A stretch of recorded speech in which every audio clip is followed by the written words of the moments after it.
Under the fading sunset of Chicago, the windy city stretches out with its smooth asphalt roads and skyscrapers sparkling like beacons amidst a sea of people.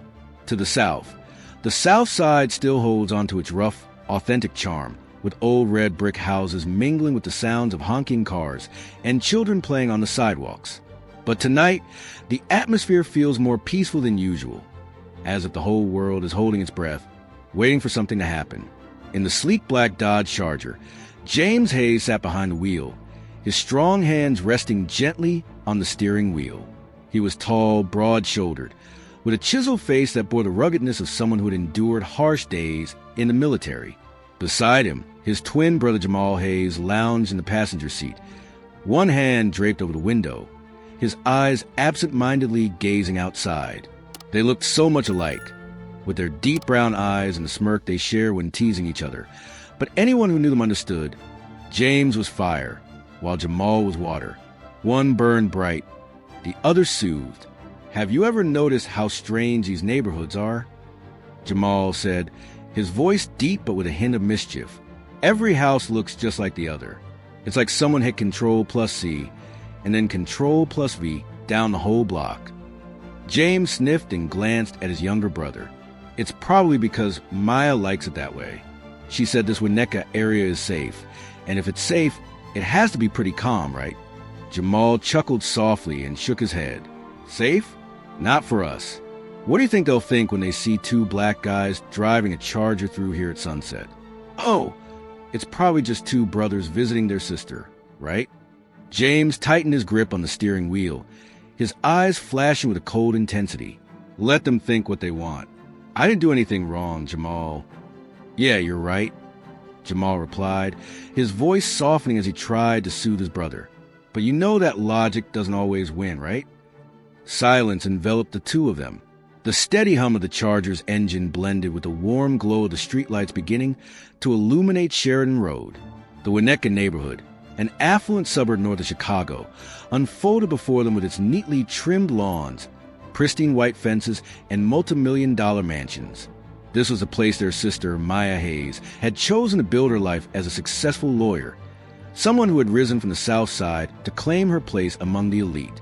But for James and Jamal, this place always felt foreign, like a world that didn't belong to them. "Maya really cooks well," Jamal said, changing the subject. "I bet there's going to be grilled ribs tonight. The last time she made them, you ate the whole plate without leaving me a single bite." James chuckled, and for the first time that evening, he relaxed his tense shoulders. "It's because you're so slow. Life is all about being quick, Jamal." The two brothers laughed heartily, their bright laughter ringing out in the cramped space of the car. It was a rare moment when both of them forgot the scrutinizing gazes, the whispers behind their backs, the times they were stopped just because of the color of their skin.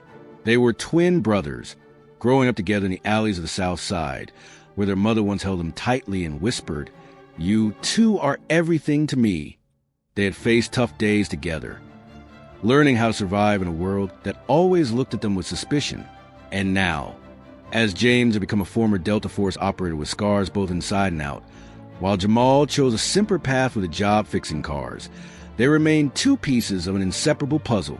But then, Jamal's gaze suddenly swept over the rearview mirror. He sat up straight, his voice dropping. "Police car." James didn't look back. He just tightened his grip on the steering wheel. "Where?" Just ran across, on the other side of the street, a patrol car with its lights on. James took a deep breath, keeping his voice calm. "Just drive normally. It should only be a week." But both of them know it's not that simple. They've been through this too many times. Times when they were stopped just for looking suspicious. Times when they were asked for paperwork without any clear reason. For others, a police car is just something that passes by in the night. For them, it's a warning. The Charger rolled on, the engine's steady hum matching the slow, yet tense heartbeat of James. Out of the corner of his eye, he spotted the white patrol car making a neat U-turn on the road. The red and blue lights began to flash behind them, the siren wailing, shattering the tranquility of the upscale neighborhood. James's heart raced faster, but he maintained his calm demeanor, signaling and pulling the car over to the curb near a mansion with towering oak trees. "Let me speak," Jamal whispered, placing his hand on the control panel, his movements slow and deliberate. They all knew the rules of the game. No sudden movements, keep hands in sight, give no reason for things to escalate. James nodded, but his jaw was clenched tight. "Just stay calm. We're only going to visit Maya." The sound of footsteps echoed on the sidewalk, heavy and commanding. Two figures appeared by the car window, one tall and lean with eyes sharp as knives, the other shorter but muscular, holding a flashlight that blazed directly into the faces of James and Jamal. The blinding light made James squint, but he kept his hands on the steering wheel, refusing to move. "Driver's license and vehicle registration." A tall, thin voice rang out, cold and emotionless. It was Officer Daniel Pierce, his name etched on the nameplate glinting under the streetlight. Jamal slowly reached into the drawer, his movements deliberate, as if he were walking on thin ice.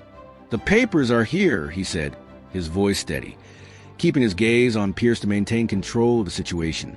Pierce received the paperwork, but his gaze didn't leave the two brothers. The other one, Officer Carl Monroe, stood near James's window, his hand casually resting on his gun, his deep voice resonating. "Where are you two headed tonight?" "I'm visiting my sister," Jamal replied, his voice still calm. "She lives just a few blocks away, at 1423 Elmwood Street." Pierce smirked, flipping through the paperwork, but not really reading it. "Sister, huh? What brings you to this neighborhood?" James felt the blood rush to his head, but he held it back and took a deep breath. "She's a lawyer, works for a big firm downtown." Monroe smirked, his eyes scrutinizing. "A lawyer? Huh? Must be raking in the cash. But what are you two doing driving around here at this hour?" "We're not going in circles," Jamal said, his voice starting to get a bit tense. "We just left downtown and came straight here." Pierce stepped closer, leaning against the car door, and looked straight into James's eyes. "Get out of the car," he ordered, his voice leaving no room for argument. James sighed through his nose, his hand slowly leaving the steering wheel. "Why?"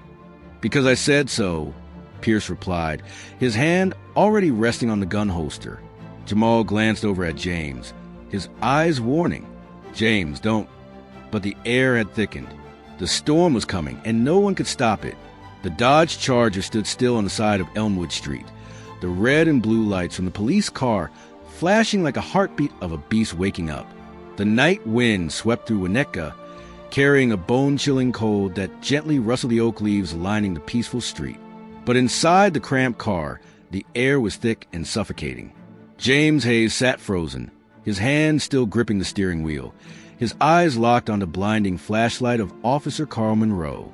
Beside him, Jamal Hayes kept his hand on the dashboard, his worried gaze flickering over to his brother, as if to say, "Don't do anything stupid." Officer Daniel Pierce stood tall, his right hand resting lightly on his holster, his voice slicing through the night like a knife. "I said get out of the car. Right now." The command left no room for negotiation, only the cold arrogance of a man who knew he held the power of life and death. James took a deep breath, his jaw clenched so tightly that the muscles in his face tensed up. He wanted to resist. Every cell in his body, trained through the brutal missions of Delta Force, screamed to stand up and confront the situation. But he knew the cost of doing that. He had seen it too many times. Black men like him. Just one wrong look, one misstep, was enough to turn an ordinary evening into a tragedy. He glanced over at Jamal, seeing his younger brother's eyes pleading with him to stay calm. "All right," James growled, slowly opening the car door. He stepped out, his military boots hitting the pavement with a sharp thud. Jamal followed, moving slowly, his hands raised just enough to show he wasn't a threat. Pierce stepped closer to James, his icy gaze sweeping from head to toe. "Turn around. Hands on the car," he ordered, his voice steady but laced with an underlying thrill that was hard to miss. James gritted his teeth, turned around, and placed his hand on the hood of the Charger. The cold metal under his palm was a stark contrast to the boiling blood coursing through his veins. Jamal followed suit, standing a few steps away, his gaze fixed on Pierce and Monroe. The wind whistled to the nearby trees like a whisper warning, but no one could hear it. Monroe stepped closer to Jamal, his hand brushing roughly against Jamal's shoulder, pushing him hard against the car. "Spread your legs," Monroe said, his voice low and growling. Jamal complied, but he couldn't hide the frustration in his voice. "What do we have to search? We're just visiting my sister." Pierce scoffed, stepping close to James, his hand slapping hard on his back, as if searching for something that wasn't there. "Sister, huh? I've heard that line 100 times. You think I'm stupid?" James turned his head slightly, just enough to look Pierce straight in the eyes. "We're not lying. She's right down this road, less than half a mile away." Pierce tightened his grip on James's shoulder, pushing harder. "Why did you come back?" "I told you to stay put." Jamal glanced over, his voice more tense. "Hey, you don't need to do that. We're in this together." Monroe interrupted, pressing his hand firmly against Jamal's back. "Shut up. I'm not asking you." The air thickened, as if everything was just waiting for a spark to ignite. James felt his body tense like a drawn bow, every muscle ready to react. He had faced enemies on the battlefield, survived situations where death was only inches away. But this wasn't a battlefield. This was the streets of America, and the enemy standing before him was shielded by a badge. Pierce took a step back, his hand still resting on the gun holster, his eyes locked onto James. "Do you have a problem? You seem really tense." "I don't have any issues," James replied, his voice low but sharp as a knife. "I just want to know why you stopped us." Monroe laughed loudly and stepped closer to Jamal. "Listen to this guy," he said to Pierce. "He wants to know the reason. Does this guy think he's a lawyer or something?" Pierce smirked and turned to James. "There's been a report of theft in this area. You two match the description." Jamal snapped back, unable to hold it in any longer. "What description? Just two black guys breathing is enough to match, right?" Monroe spun around, grabbing Jamal by the collar and yanking him close. "What did you just say?" James turned around, no longer able to hold back. "Get your hands off my sister," he shouted, taking a step forward. That was a mistake. Pierce pulled out his gun in an instant, the barrel aimed straight at James's chest. "Freeze!" he shouted, his voice echoing in the stillness of the night. Jamal jumped, raising his hand. "Stop! James, just stop!" But everything had spiraled out of control. Monroe shoved Jamal hard against the car, his hand tightening around Jamal's throat. "You want to play, huh? I'll let you play." Jamal struggled free, not to fight back, but to breathe. "Let me go!" he shouted, his voice hoarse from the pressure. Pierce jumped forward, slamming the butt of his gun hard against James's shoulder, knocking him down to the ground. "Get down now!" he shouted. James fell onto the sidewalk, his knees slamming hard against the concrete, but his eyes still burned fiercely as he looked at Jamal. He saw Monroe yanking Jamal's arm back, cuffing him with more force than necessary. Jamal gasped for breath, tried to turn his head back. "James, don't do anything. Don't." But then the gunshot rang out, tearing through the night. A single shot, dry and cold, echoed through the elegant homes of Winnetka. James jerked his head up, his eyes wide as he saw Jamal staggering.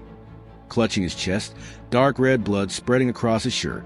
Jamal fell, his knees hitting the ground first, then his whole body crumpled onto the sidewalk. "Jamal!"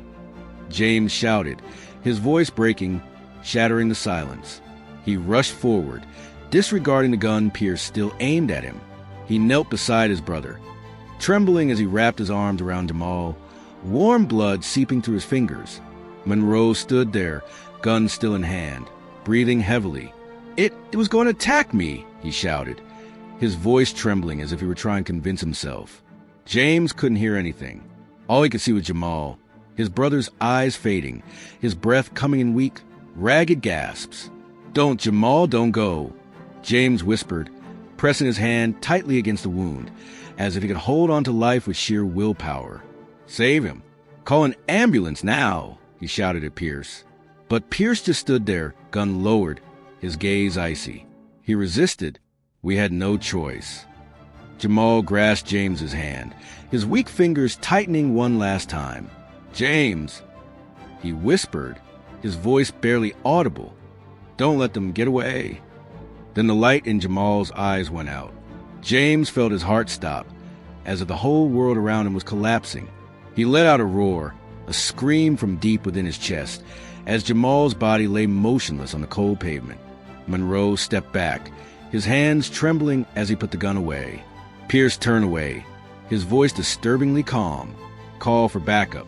Tell them it's a suspect attacking an officer. James knelt there, holding his younger brother tightly, blood soaking through his shirt. The night in Winnetka fell silent once more, but inside James, a fire had just ignited a fire that would never be extinguished. The night in Winnetka is no longer peaceful. The red and blue lights on the patrol cars flash against the white walls of the mansions, reflecting like splattered blood. The wail of an ambulance siren echoes from afar, but arrives too late. Jamal Hayes lies motionless on the sidewalk, his deep brown eyes now just hollow voids. Blood soaks through his shirt, spreading into a dark red puddle on the cold pavement, mingling with the dry leaves swept by the wind. James Hayes knelt beside his younger brother, his hands trembling as they pressed tightly against the wound on Jamal's chest.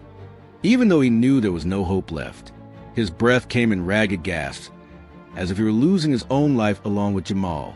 "Jamal, wake up!" he whispered, his voice breaking with despair. "You can't go. You can't leave me." But Jamal didn't respond. His hand slipped from James's grasp, falling to the ground with soft thud, like the final door closing between them. Officer Daniel Pierce stood a few steps away, holding a radio, his voice chillingly calm as he spoke into the mic. "Need assistance at Elmwood Street, Winnetka area. Suspect attacked an officer. Has been neutralized. Situation is under control." He glanced over at James, his expression devoid of emotion, as if Jamal's death was merely a procedure to be completed. Carl Monroe stepped back, his hands trembling as he put the gun away. "It was going to attack me," he muttered, his voice a bit higher than usual, as if he were trying to convince himself more than anyone else. "You see, Pierce, it was struggling. I had no choice." James lifted his head, his bloodshot eyes locking onto Monroe. "He's unarmed," he shouted, his voice hoarse with pain and fury. "You shot him like he was a dog. He didn't do anything." He charged at Monroe, but Pierce immediately stepped forward, gun aimed straight at James's head. "Sit still, unless you want to end up like it," Pierce said coldly, his finger resting lightly on the trigger. James stopped, not out of fear, but because he knew that if he died here, everything would come to an end. No one would tell Jamal's story. No one would make these two pay. He knelt down beside Jamal again, holding tightly to his brother's increasingly cold body, tears silently streaming down his bloody face. The sound of the ambulance siren grew closer, followed by the arrival of the police car, its headlights illuminating the entire street. Other officers stepped out, quickly securing the scene. One of them approached James, his voice stern. "Get up, you're being detained." James didn't resist when they pulled him to his feet, cuffing his hands tightly enough that the metal bit into his skin. He was shoved into a patrol car, but his eyes never left Jamal, now covered with a white sheet by the medical team that had just arrived. Through the fog glass of the police car, he saw Pierce and Monroe standing there, whispering to each other, their faces showing no remorse, only the confidence of those who know the system will protect them. The car started rolling, leaving Elmwood Street behind, taking James far away from his brother for the last time. He sat still in the darkness of the vehicle, his hands cupped behind his back, but his mind was racing. Jamal's last words echoed in his head, like a knife stabbing deep into his heart. "Don't let them get away." He closed his eyes, feeling the last warmth of Jamal fade from his hands, and a new fire began to smolder in his chest, not the blind rage of fury, but cold, sharp determination like the blade of a Delta Force warrior. At the same time, in a luxurious apartment less than half a mile from the scene, Maya Hayes stood by the window, phone in hand, her worried gaze fixed on the night. She was a renowned lawyer who had fought her way up from the impoverished South Side, and now she lived in the respect of Chicago's elite. But tonight, her heart was restless.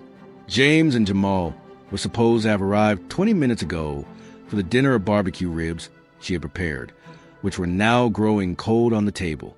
She called James, but there was no answer. Then she heard the distant wail of police sirens, and a bad feeling washed over her. The doorbell rang. Maya hurried to the door, opened it, only to find an officer standing there with a serious expression. "Are you Maya Hayes?" he asked. "That's right," Maya replied, her voice trembling. "What's going on?" "We need you to come to the police station right away. Your brother, James Hayes, is being held. There's one more person." He hesitated, then continued. "Jamal Hayes has died in a shooting with the police." Maya's world came crashing down. She stood there, gripping the doorframe, her breath caught in her chest. "No, it can't be," she whispered, but the officer's gaze said it all. She turned away, grabbing her coat and handbag, her hands trembling but her eyes slowly hardening. She knew this was not simple. Nothing was ever simple when it came to the police and her family.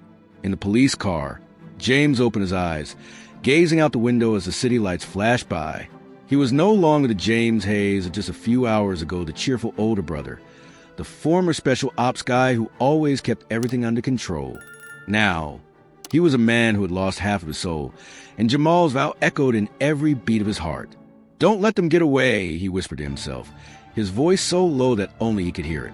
The night in Chicago continued, but for James, everything had changed forever. The image of James sitting in the police car, his eyes burning with an unquenchable determination, a promise that would lead him down a path filled with blood and tears. The police car rolled through the dark streets of Chicago, the dim streetlights flashing past the windows like fleeting, uncertain streaks of light.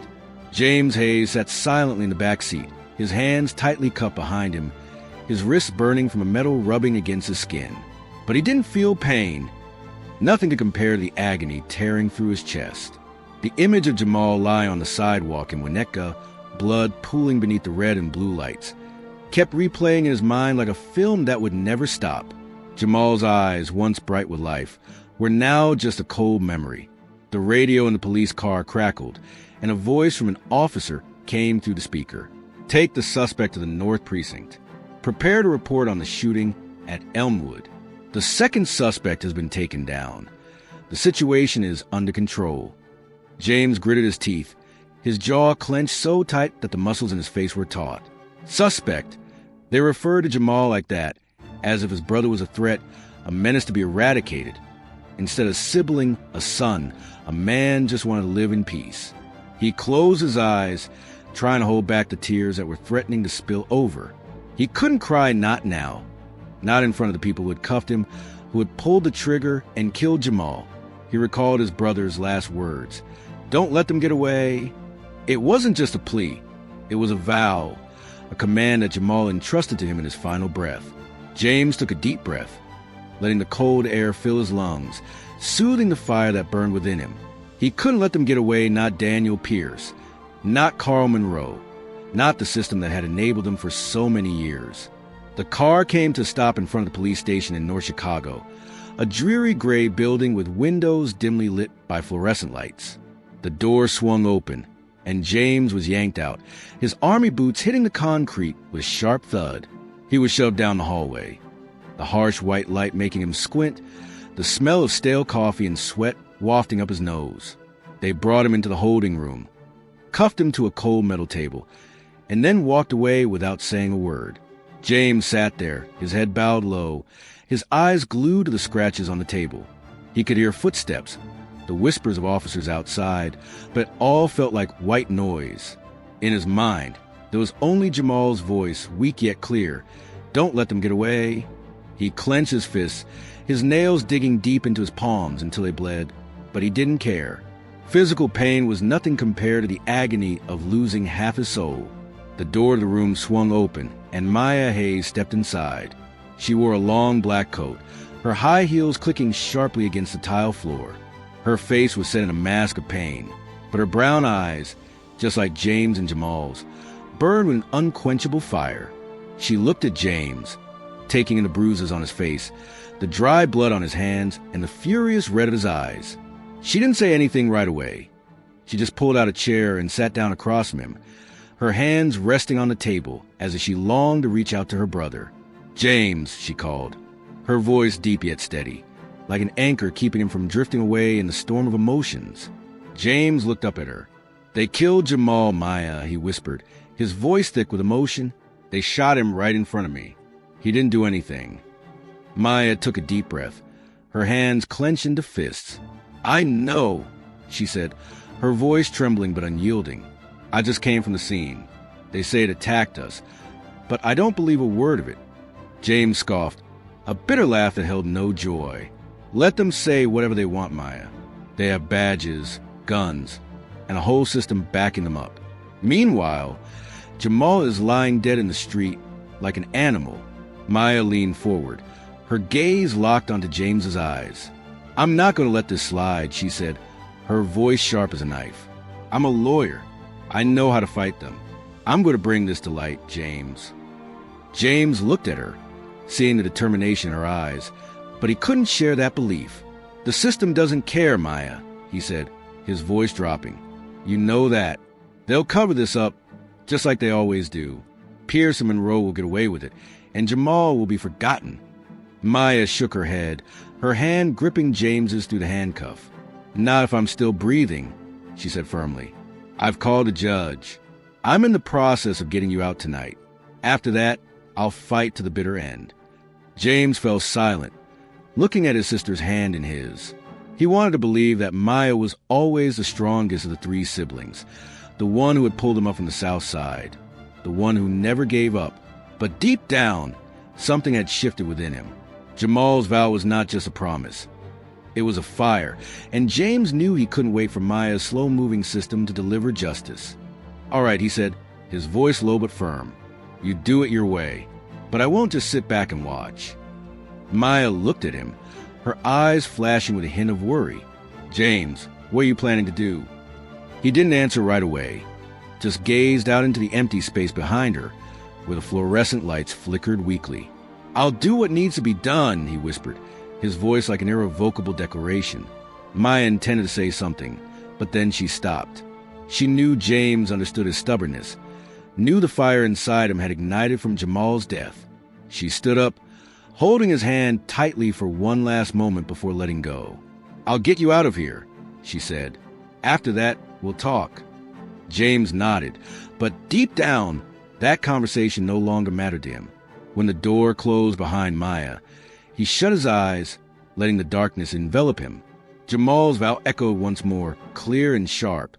"Don't let them escape." And James knew, from that moment on, he would never be the man he once was. The fluorescent lights in the holding cell of the North Chicago Police Station flickered weakly, casting dim shadows across James Hayes' face. He sat there, his hands cuffed to the metal table, his eyes glued to the scratches on its surface, as if they could tell the story of what had just happened on Elmwood Avenue a few hours ago.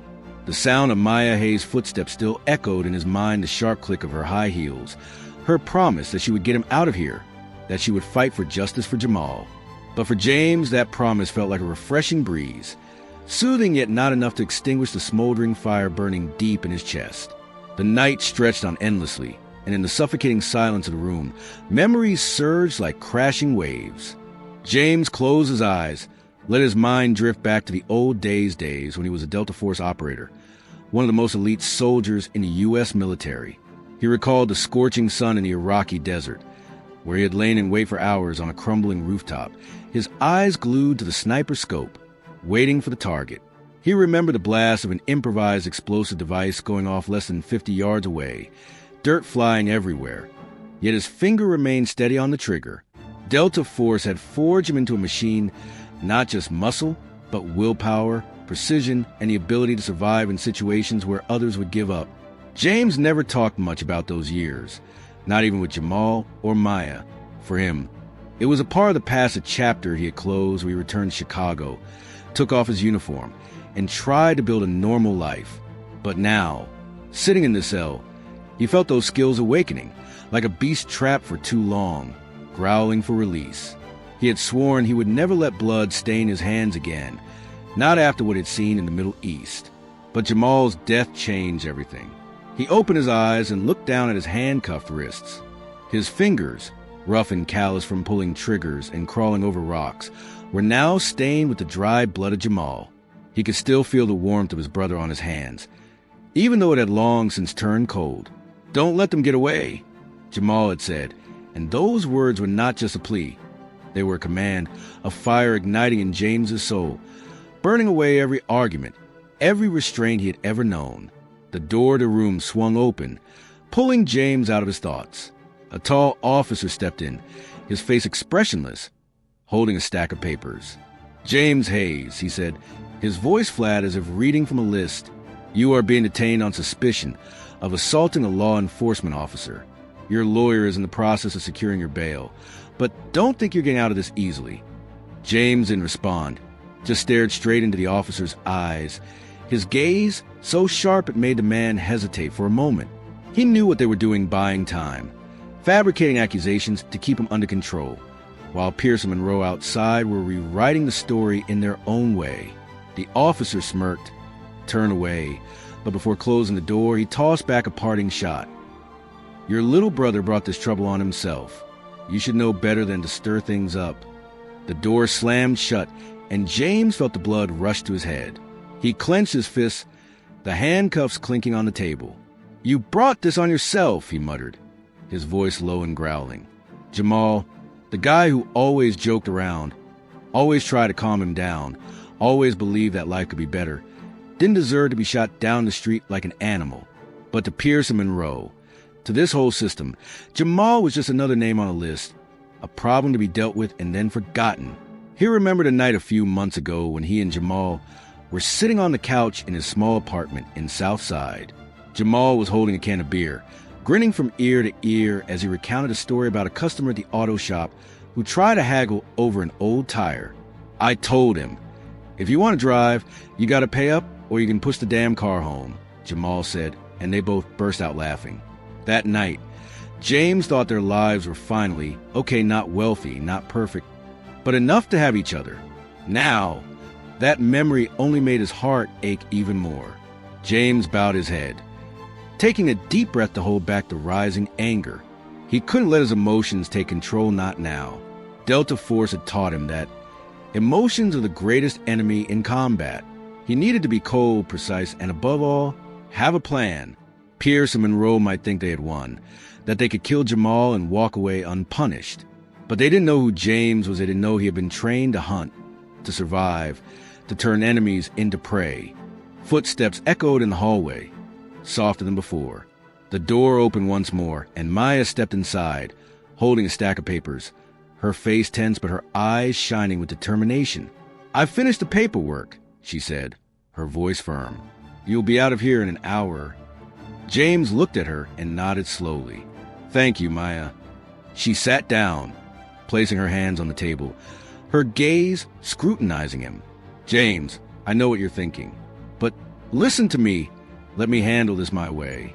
I'll take them to court and I'll make them pay." James was silent for a moment. Then he lifted his head. His gaze was no longer that of a tormented brother. It was the look of a warrior. "You do things your way, Maya," he said, his voice low but resolute. "But I can't wait." Maya paused, her grip tightening. "James, what are you planning to do?" He didn't answer right away, just gazed out into the void behind her, where the dim lights flickered like a reminder of the outside world, a world he was about to step into with a single purpose. "I'm going to do what I've been trained to do," he whispered, his voice sounding like a declaration of war. Maya opened her mouth to say something, but then she stopped. She knew she couldn't change James's mind, not when he had made up his decision. She stood up, gave a slight nod. "I'll wait for you out there," she said, then walked out, leaving James in the darkness. James closed his eyes once more, letting the memories of Jamal flood back the smile of his little brother, the sound of his voice, and that final promise. He was no longer the James Hayes of yesterday. He was a soldier, a man on a mission for revenge, with a fire inside him burning brighter than ever. The holding cell at the North Chicago police station was steeped in silence, broken only by the software of the ventilation system cutting through the heavy atmosphere. James Hayes sat motionless, his hands still cuffed the table, his gaze fixed on the empty space ahead. Maya's words, "I'll drag him court, I'll make them pay," echoed in his mind, but they weren't enough to calm the storm brewing inside him. In just another hour, he would be bailed out, stepping through that door. But he knew that when he left here, he wouldn't just be James Hayes. He would be a man carrying the oath of Jamal, a Delta Force soldier about to enter a new battlefield. James closed his eyes, letting his mind drift back to the days at Fort Bragg, North Carolina, where he had endured the grueling training of Delta Force. He remembered the biting cold of those mornings spent running 10 miles with a 50-pound pack on his back, sweat soaking through his shirt despite the frigid winter air. He recalled the hand-to-hand combat drills, where he was thrown to the ground dozens of times, only to get back up and fight until his opponent was down. Emotions slow you down, Hayes. His coach used to roar, his voice gravelly like thunder. On the battlefield, you don't have time to cry. You either live or die.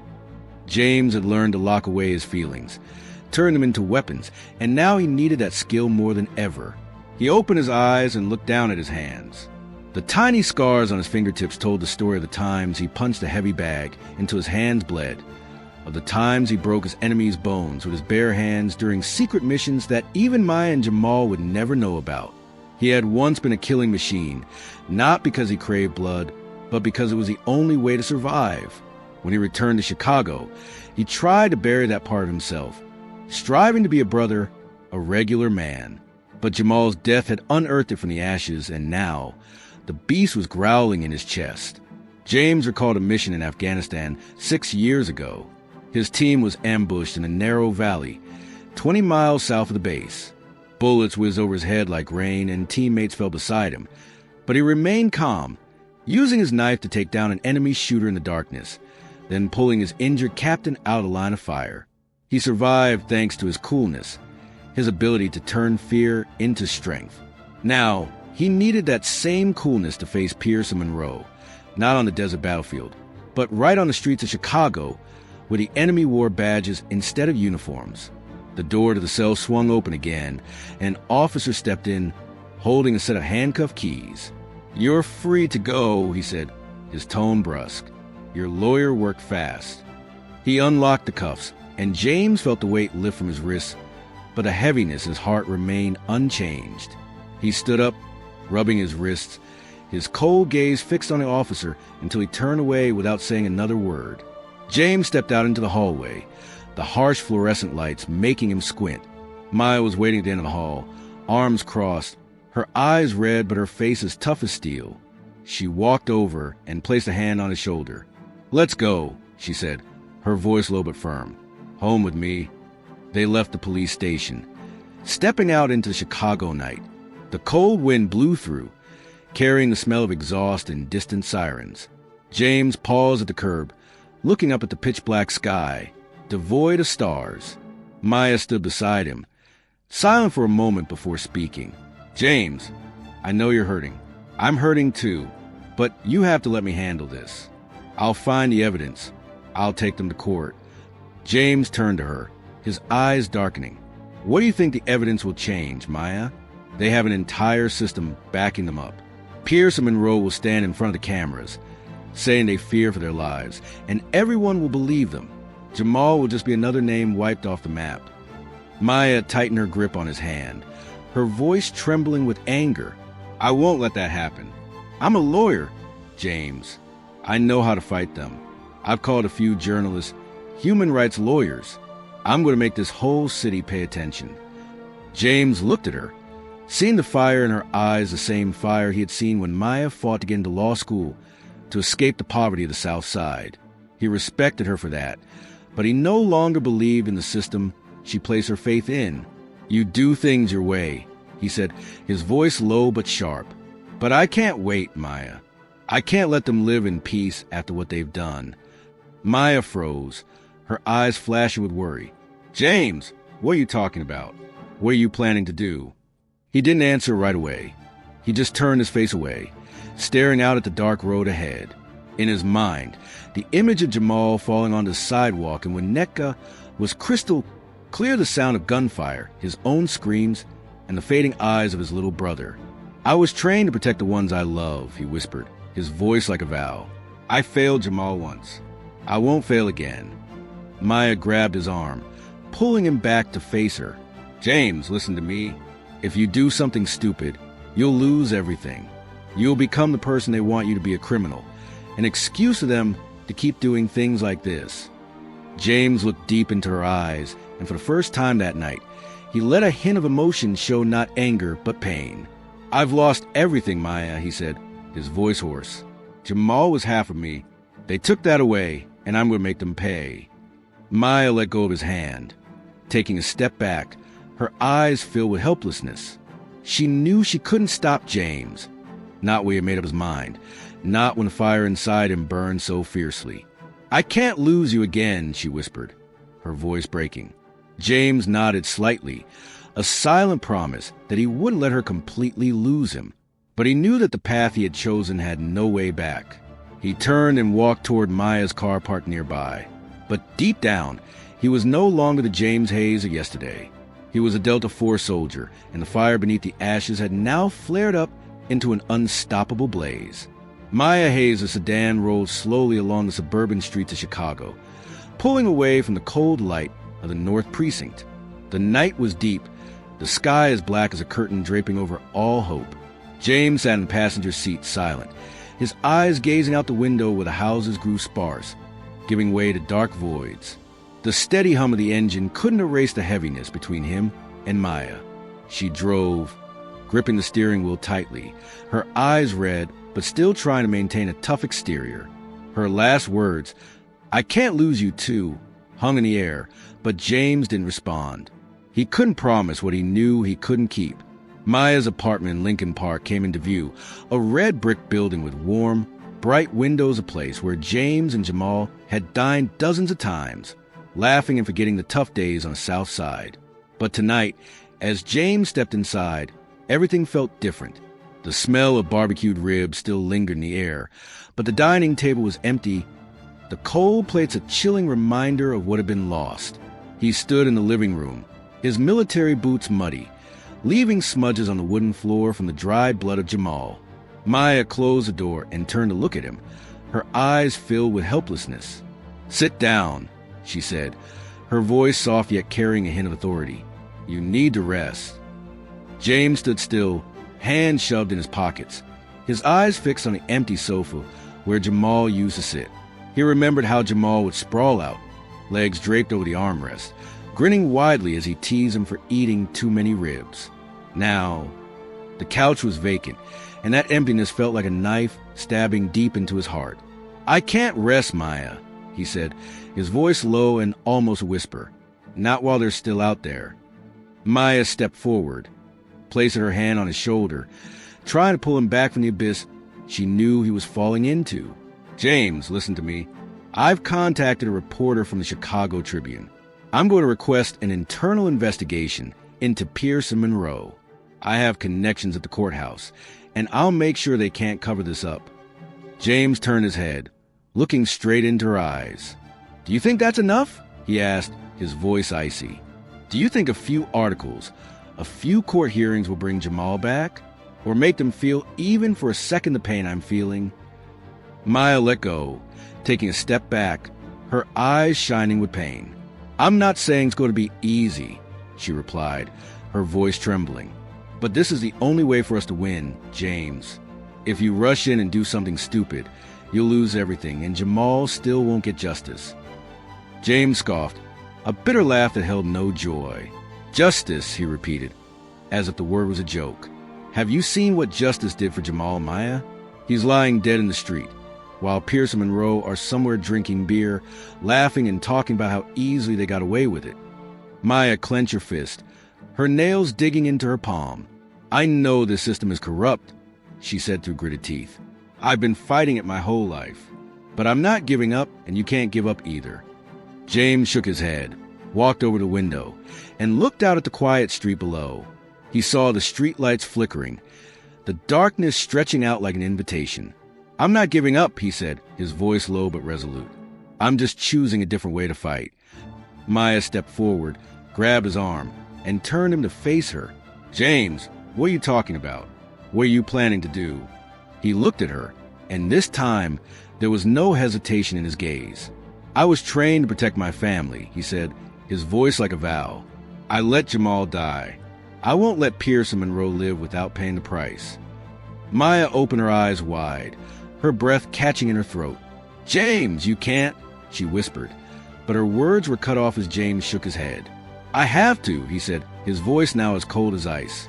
"Not because I want to, but because Jamal deserves it. You can do things your way, Maya, but I will do things my way." Maya let go of his hand, stepping back, her face pale. She knew she couldn't stop him, not way across a line between suffering and action. "I can't lose you," she said again, her voice breaking. James looked at her, his gaze softening for a moment, but then it hardened like steel. "You're not going to lose me," he said, even though they both knew it was a fragile promise. He turned away, walking toward the door, his hand gripping the doorknob. "I need time," he said without looking back. "Don't look for me." The door swung open, and James stepped into the darkness of the Chicago night, leaving Maya standing there, her arms wrapped around her chest as if trying to keep her heart from shattering. She knew her brother had changed. He was no longer the James Hayes who used to laugh and joke with Jamal, but Delta Force soldier, a man consumed by vengeance with an unquenchable fire in his soul. James walked down Lincoln Park Street, the cold wind cutting through his thin jacket, but he felt nothing except the steady beat of his heart in his chest. He thought about Pierce, about Monroe, about the way they laughed when Jamal fell. He thought about the skills Delta Force had honed in him, how to track, how to attack, how to turn an enemy into prey. The shadow of James blended into the darkness, a man with nothing left to lose, driven by a single purpose, to make those who killed Jamal pay. A freezing night in Chicago, the wind from Lake Michigan swept through the streets, carrying the dampness and the fishy scent of water. James Hayes stood in a dark alley near the West Loop, less than 2 miles from downtown. He wore a black hoodie, the hood pulled tight over his face, and his old military boots made no sound as they touched the damp concrete. It had been 3 days since he left Maya's apartment in Lincoln Park. 3 days he had vanished into the shadows, leaving behind a fragile promise that his sister wouldn't lose him. But deep down, James knew there was no turning back on this path.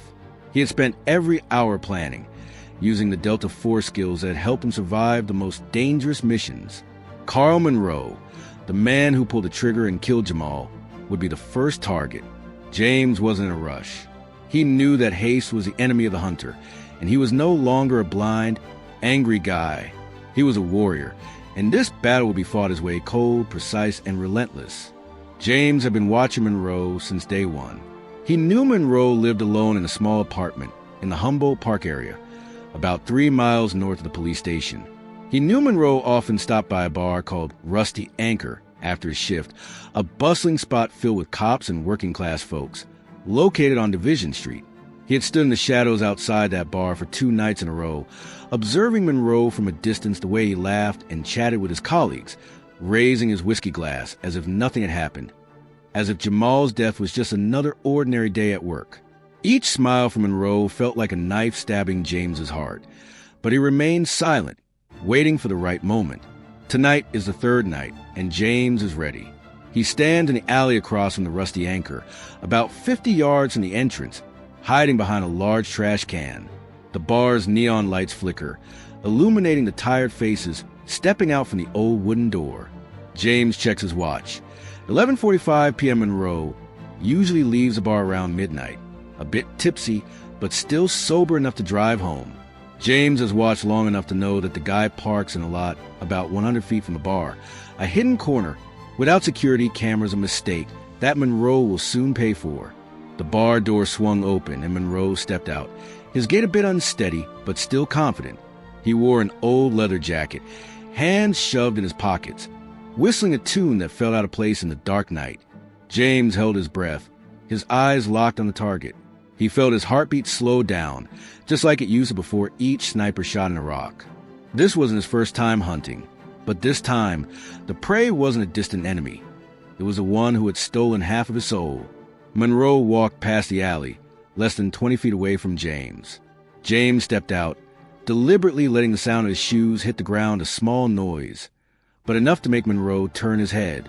He stopped, squinting into the darkness, his right hand instinctively resting on his hip, as if searching for the gun that wasn't there. "Who's there?"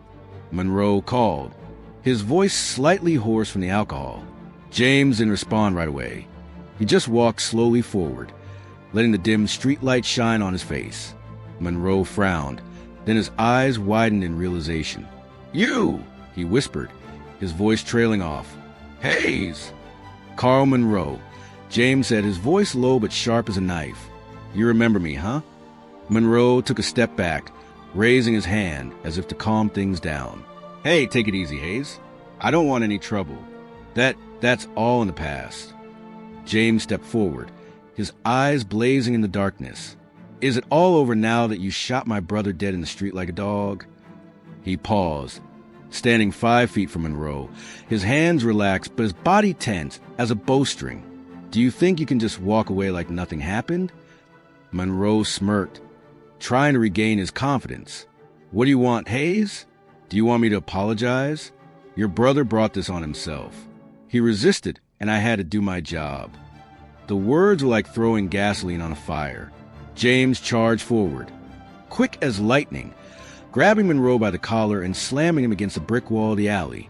The thud echoed as Monroe's back hit the wall, a groan escaping his lips. "Resistance!" James roared, his voice trembling with rage. "He's unarmed, you bastard. You shot him because you wanted to." Monroe struggled, trying to push James away, but the strength of a former Delta Force operative was something he couldn't resist. "Let me go, Hayes," he shouted, his voice trembling with fear. "If you lay a finger on me, you won't get away with it." James tightened his grip, his face just inches away from Monroe's. "You think I care?" he whispered, his voice chillingly cold. "You take Jamal, and I'll make you feel the pain he endured." Monroe opened his mouth to say something, but James didn't give him a chance. He landed a hard punch to Monroe's gut, a precise and brutal hit that made him double over, gasping for air.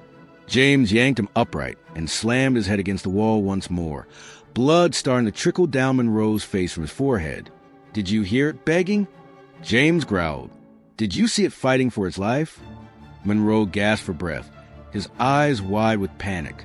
"Stop, please," he whispered. But James didn't stop. He grabbed Monroe by the collar, yanked him down to the ground, pinning him against the cold concrete floor. He sat on top of him, his hands tightening around Monroe's throat, feeling his breath grow weaker under the pressure. "This is Jamal's feeling," James said, his voice now devoid of anger, replaced by a chilling coldness. "Helpless. Scared. You'll know what it's like." He loosened his grip just enough for Monroe to gasp for air. Then he punched the guy hard in the face, the sound of breaking bones echoing sharply. Monroe groaned, blood streaming down his face, but James didn't stop. He stood up, yanked Monroe to his feet, and slammed him against the wall one last time. "You're not going to die," James whispered, his voice like a death sentence. "But you're going to wish you had." Monroe's breath grew weaker, his eyes clouded with pain and fear. James looked down at him, his heart racing, but not out of regret. He knew this confrontation was just the beginning.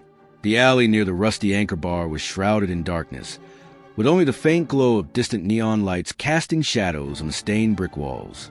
Carl Monroe lay curled up on the cold concrete floor, blood trickling from his nose and forehead, mingling with the rainwater that had pooled from the evening downpour. His breath was weak and ragged, his frantic eyes staring up at James Hayes, a man who was no longer the tormented brother he once knew, but a ghost of vengeance. James stood over him, fists clenched, his breathing steady but his gaze as cold as ice, devoid of any mercy. Monroe coughed, blood spattering from his mouth as he tried to speak. You've lost it, Hayes," he whispered, his voice wavering with pain and fear. "Do you really think this will change anything? Your brother is dead, it's over."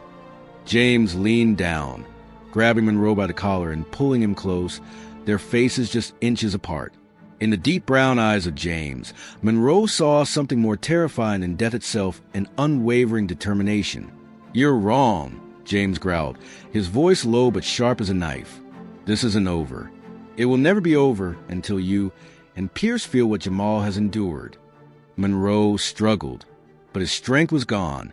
James slammed his head down onto the ground once more, not hard enough to kill him, but enough to make him groan in pain. "Do you remember Monroe?" James said, his voice now carrying a chilling calmness. "You stood there, gun in hand, watching Jamal fall.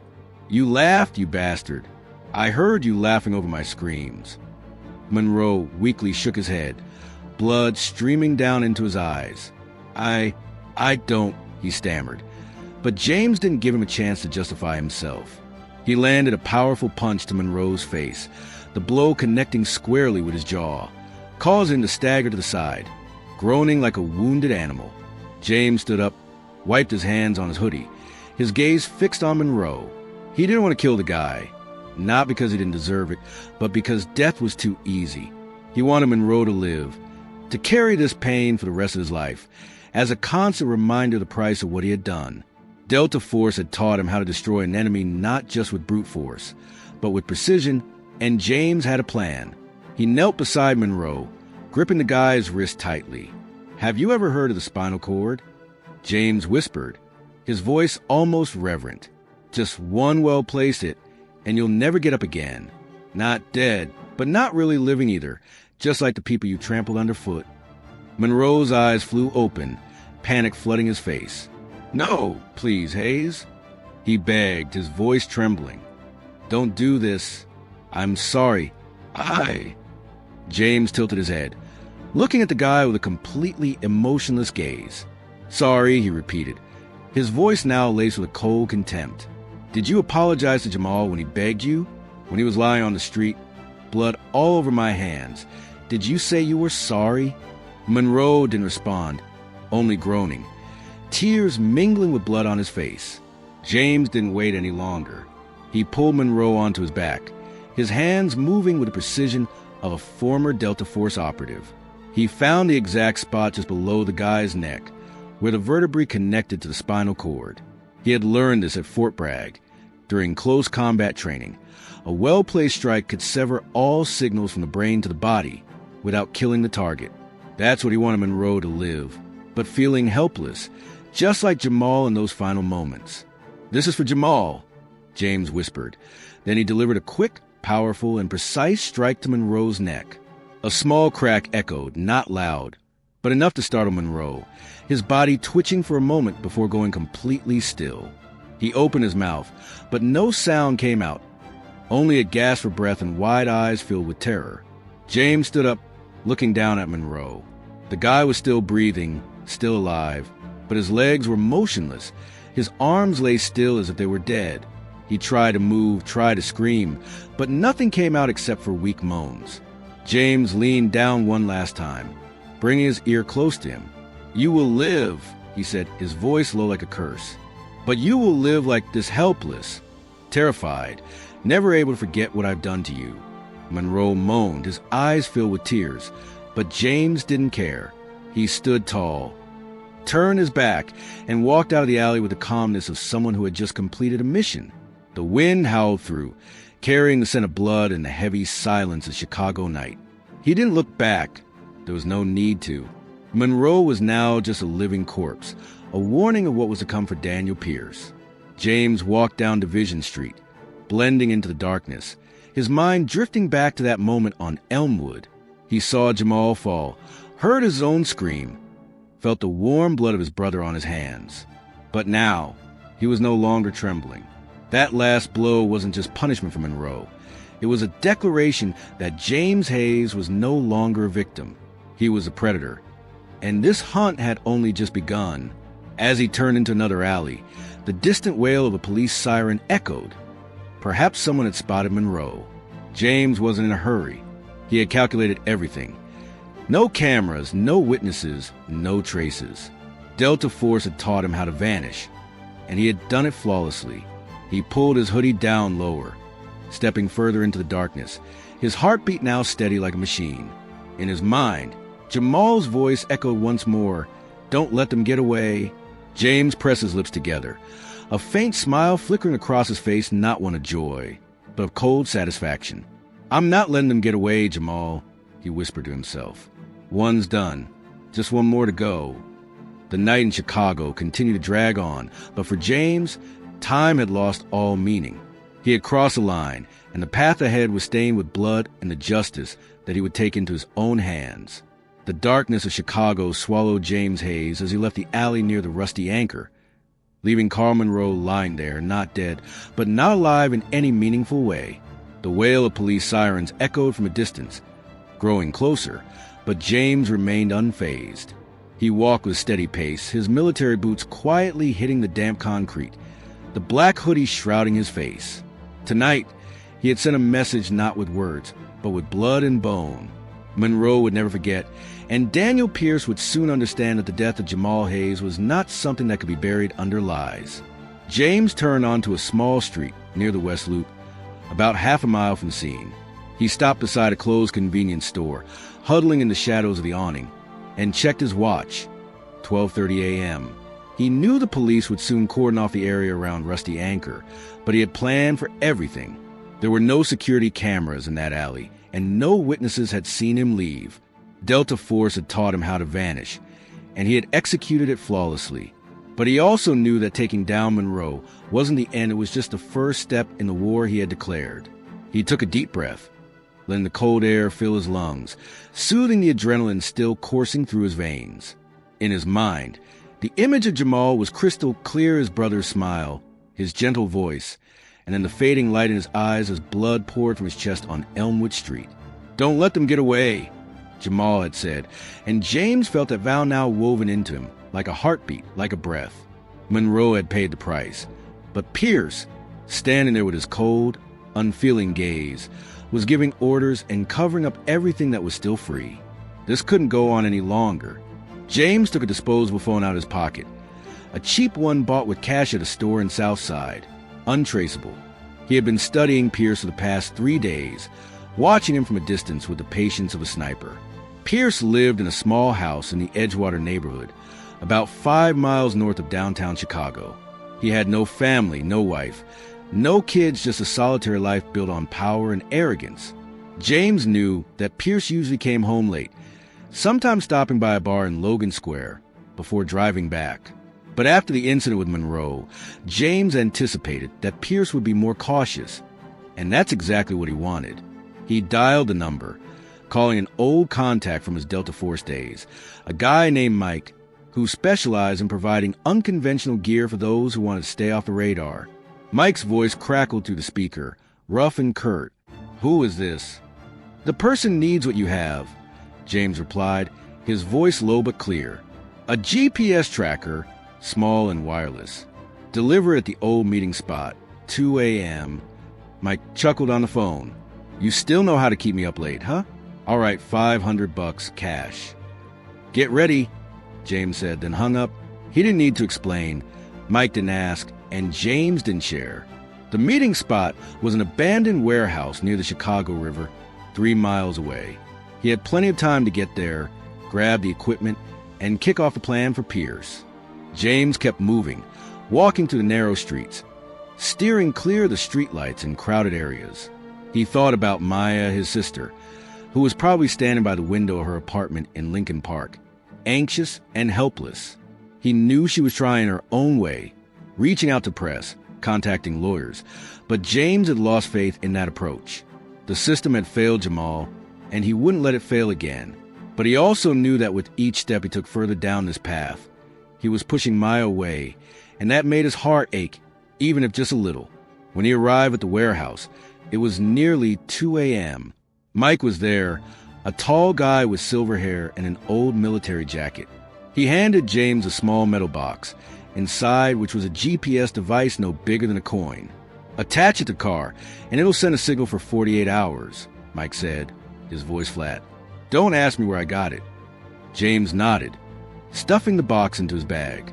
"Thanks," he said, then handed Mike a roll of cash, $500, just as agreed. Mike smirked. "Who are you hunting, Hayes? I see that look in your eyes just like back in Kabul." James didn't respond. He simply turned and walked away.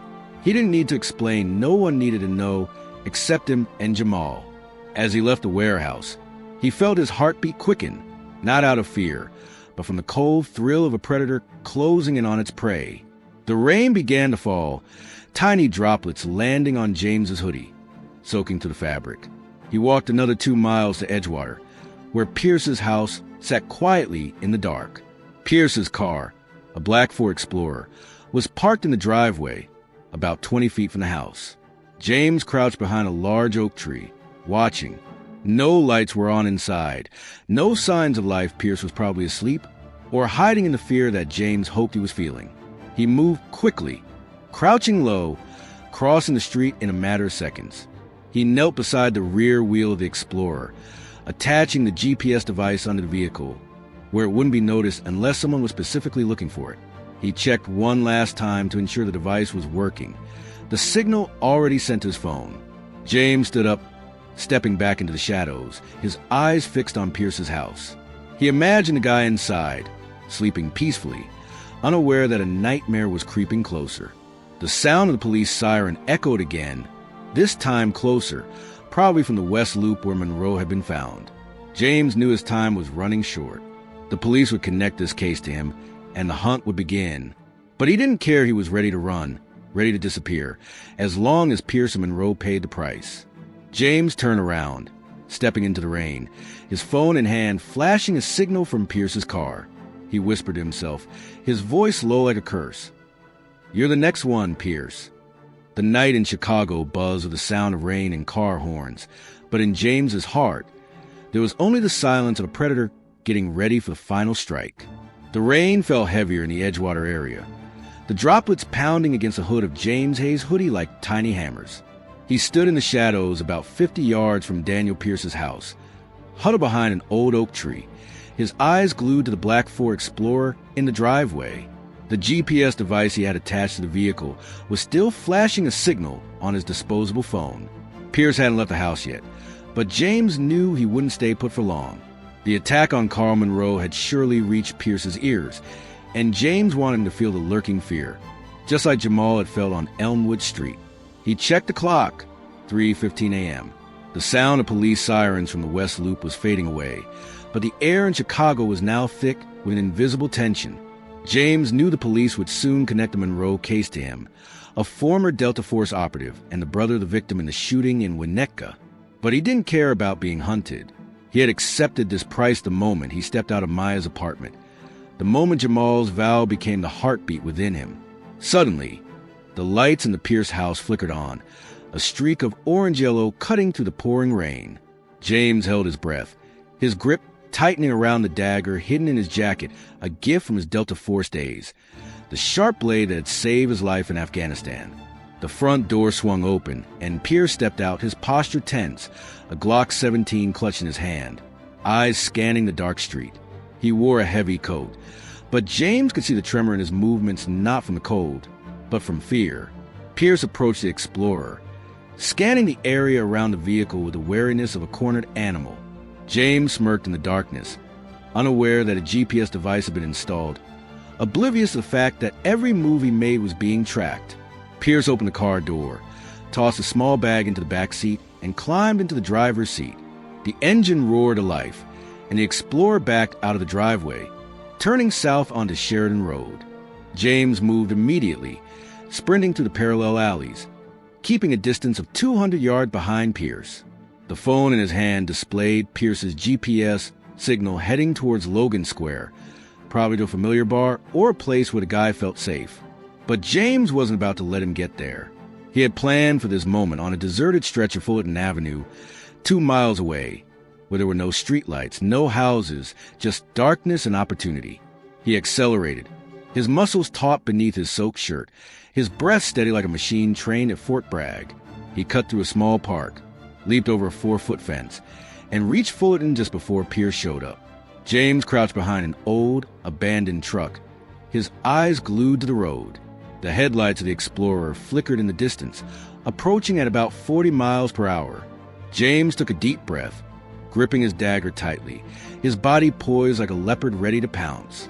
As the Explorer approached James from 50 feet away, he dashed into the street, standing defiantly in its path. Pierce slammed on the brakes, the tires screeching against the wet pavement. The SUV coming to a halt less than 10 feet from James.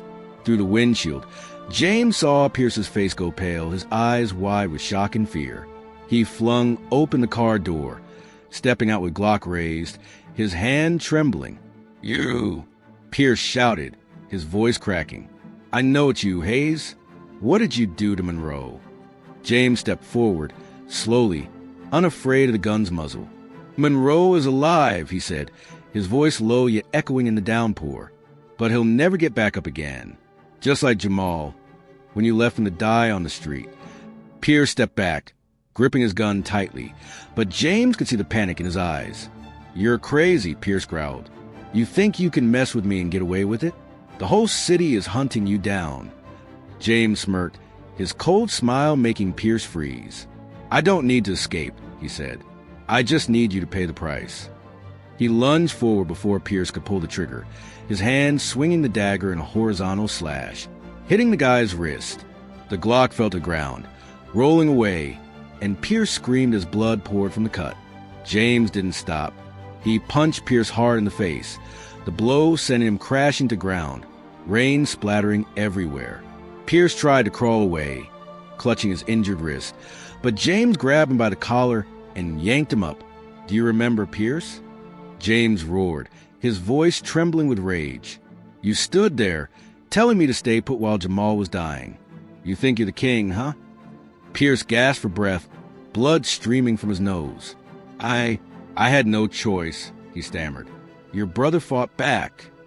James slammed Pierce's head into the ground, the rain mixing with blood. "He didn't fight back," he shouted. "He begged, and you let Monroe shoot him. You're the one giving the orders, Pierce." He landed another punch to the guy's stomach, causing Pierce to double over, coughing and gasping for air. Pierce tried to raise his hand, his voice weak. "Stop, I'm begging you." But James didn't listen. He lifted the guy up, slamming him against the Explorer's door, the window cracking from the impact. "You're begging me?" James whispered, his tone now icy cold. "Jamal was begging you, and what did you do?" "You turned your back." James pushed Pierce down the ground again, standing over him, the rain pouring down on his face like the tears he never allowed to fall. He looked down at Pierce, who was now just a mess, blood and rain soaking through his jacket, his eyes wide with panic looking up at him. "You're not going to die," James said, his voice sounding like a verdict. "But you're going to wish you had." Pierce groaned, trying to crawl away, but James kicked hard into his back, pinning him down.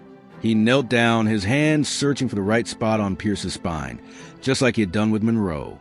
"This is for Jamal," he whispered, then delivered a precise strike to the back of his neck. A sharp crack echoed, and Pierce's body convulsed before going completely still. James stood up, looking down at Pierce. He was still breathing, but his legs were motionless. His hands lay still. He tried to scream, but only a weak groan escaped. James turned away, walking into the rain, leaving Pierce their survivor, but helpless, just like Monroe. The sound of the police siren blared again, closer than ever. James knew his time was running out, but he wasn't afraid. He had fulfilled half of his vow to Jamal, and now he was a ghost in the Chicago night, untouchable, unstoppable. James made those who killed his brother pay with their own blood and bones a painful yet intense journey of revenge. If your heart resonates with this relentless pursuit of justice, go ahead and hit like and subscribe to experience every heartbeat of this story. Thank you. The rain continued to fall steadily on Fulton Avenue, water mingling with the blood from Daniel Pierce's face, creating splotchy red streaks on the wet pavement. Pierce lay there, motionless under the dim headlights of a Ford Explorer, his eyes wide with terror and helplessness. His breath was weak and ragged, but his body no longer obeyed him. His arms and legs lay still as if dead, the result of the precise blow James Hayes had just delivered to his spine. James stood over him, rain soaking through his black hoodie, but he didn't feel cold.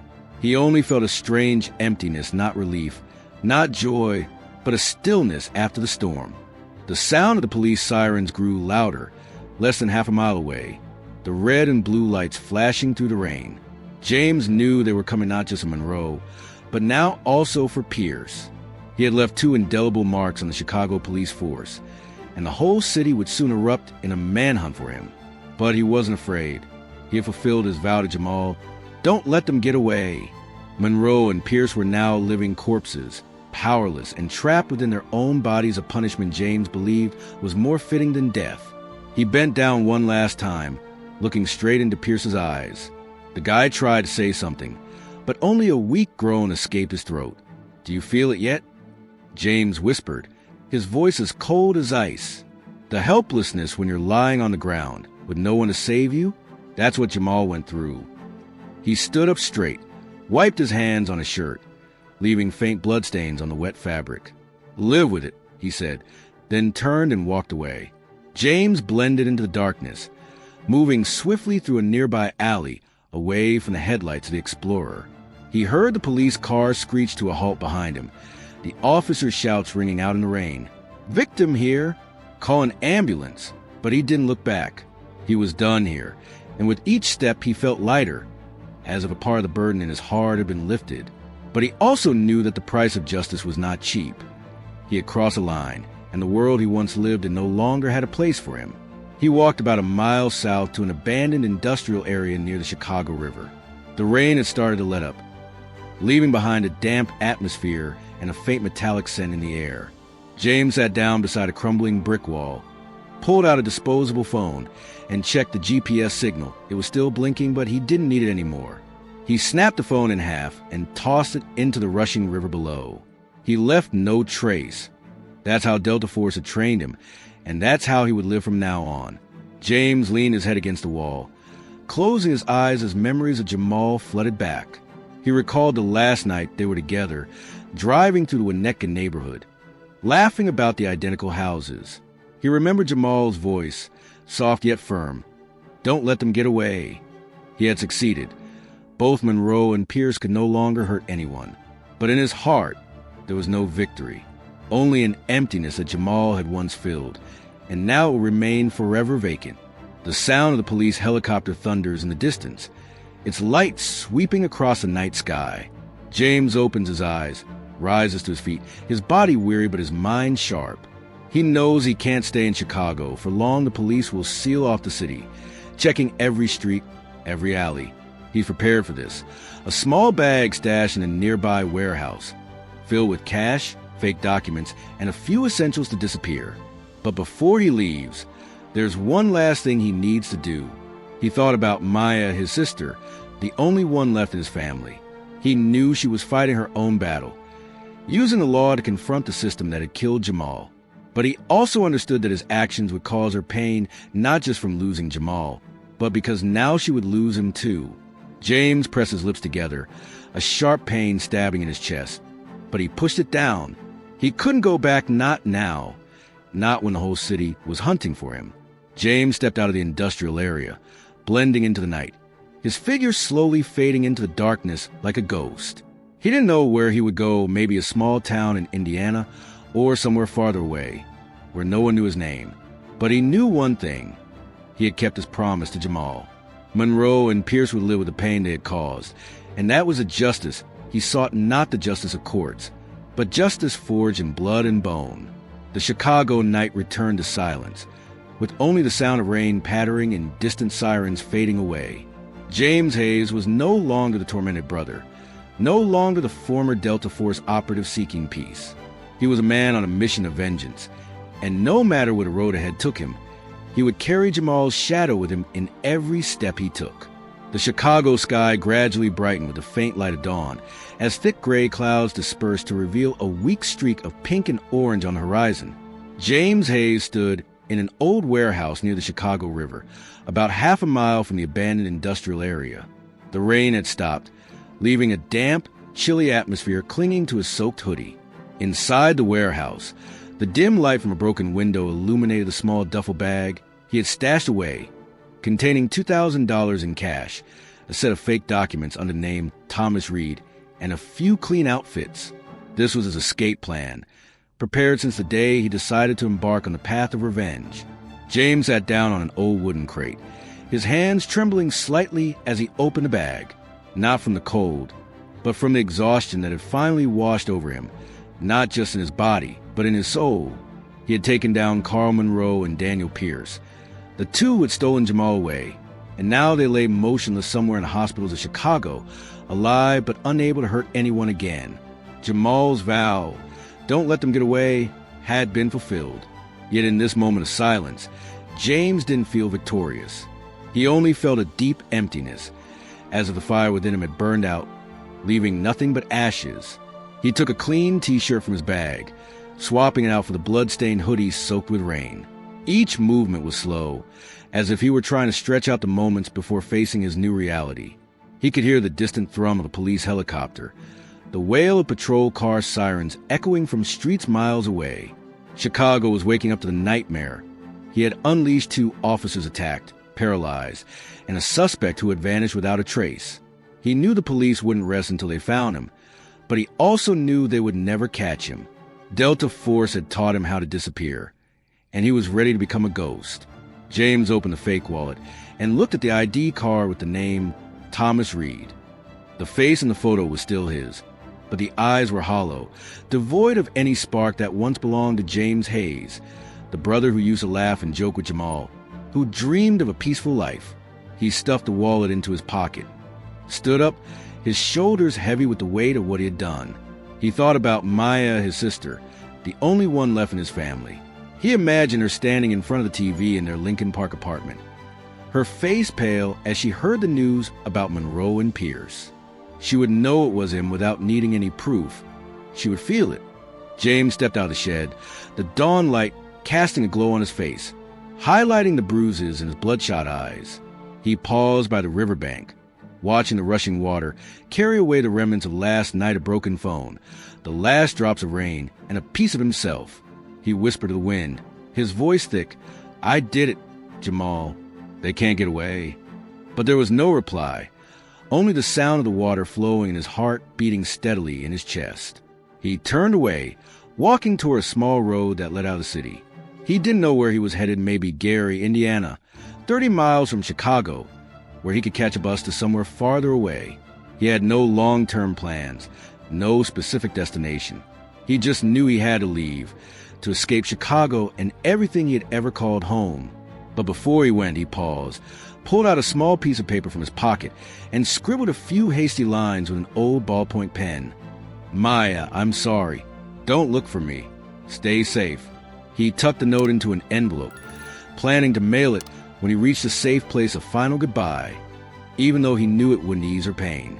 James slung the duffel bag over his shoulder and walked with a steady pace, blending into the crowd that was starting to fill the streets. He was no longer James Hayes. He was no longer the brother, no longer the former Delta Force operative seeking redemption. He was Thomas Reed, an anonymous man with a buried past. But deep inside, Jamal still lived on in every breath, every memory, every vow he had kept. The sound of the police siren faded behind him as Chicago slipped out of sight when he crossed the city line. The image of James disappeared into the crowd, a solitary figure carrying the brutal justice he had enacted himself. He didn't know what tomorrow would bring, whether the police would catch him or if he would live on as a ghost. But he knew one thing. Monroe and Pierce would never forget him, and Jamal, somewhere out there, might be smiling. The dawn in Chicago was painted a light gray, with weak light filtering through thick clouds, casting a glow on the wet streets left behind by last night's rain. James Hayes stood on a small road leading out of the city, about a mile from the industrial area near the Chicago River. A heavy duffel bag hung from his shoulder, filled with cash, fake documents under the name Thomas Reed, and a few clean outfits, his last ties to the old world. He had just left the warehouse where he had prepared for his escape. But with each step he took away from Chicago, it felt like the distance between him and what once was home only grew wider. James stopped by an abandoned gas station, huddling under the rusty awning to avoid the gaze of anyone who might pass by.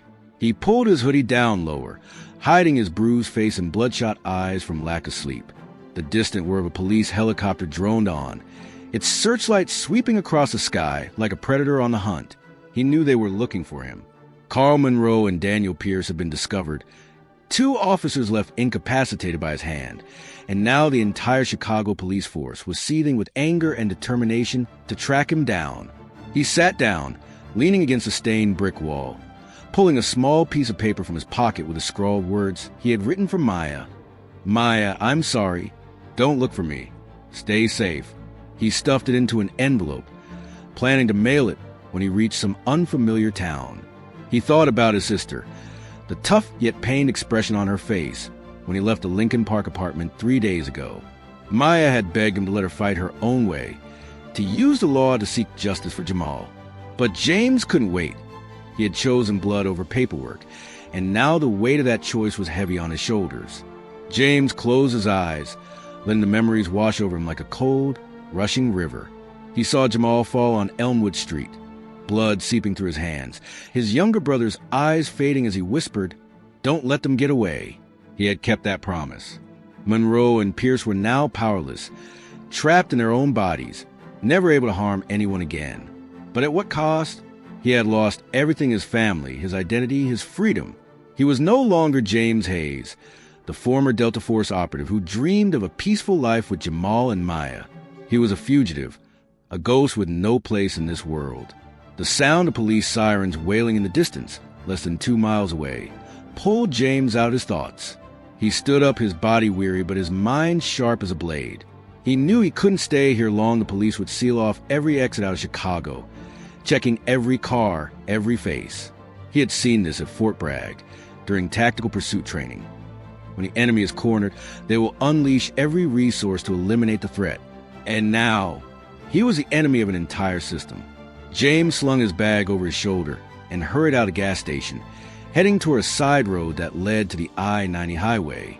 He needed to get out of the city before dawn, maybe to Gary, Indiana, 30 miles away, where he could catch a bus further on. He walked with a steady pace, his breath forming white puffs in the chilly air. But then, the sound of a police siren blared closer, accompanied by a loudspeaker. "Everyone stop! We are looking for a dangerous suspect." James froze, his heart racing, but he didn't panic. He had been trained for situations like this. He turned and ran into a small patch of woods by the roadside, about 100 yards off the highway.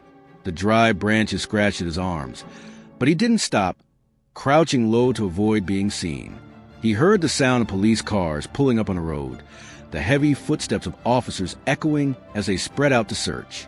James huddled behind a large tree, peering through the leaves at 3 patrol cars and 6 officers, their flashlights sweeping through the morning mist.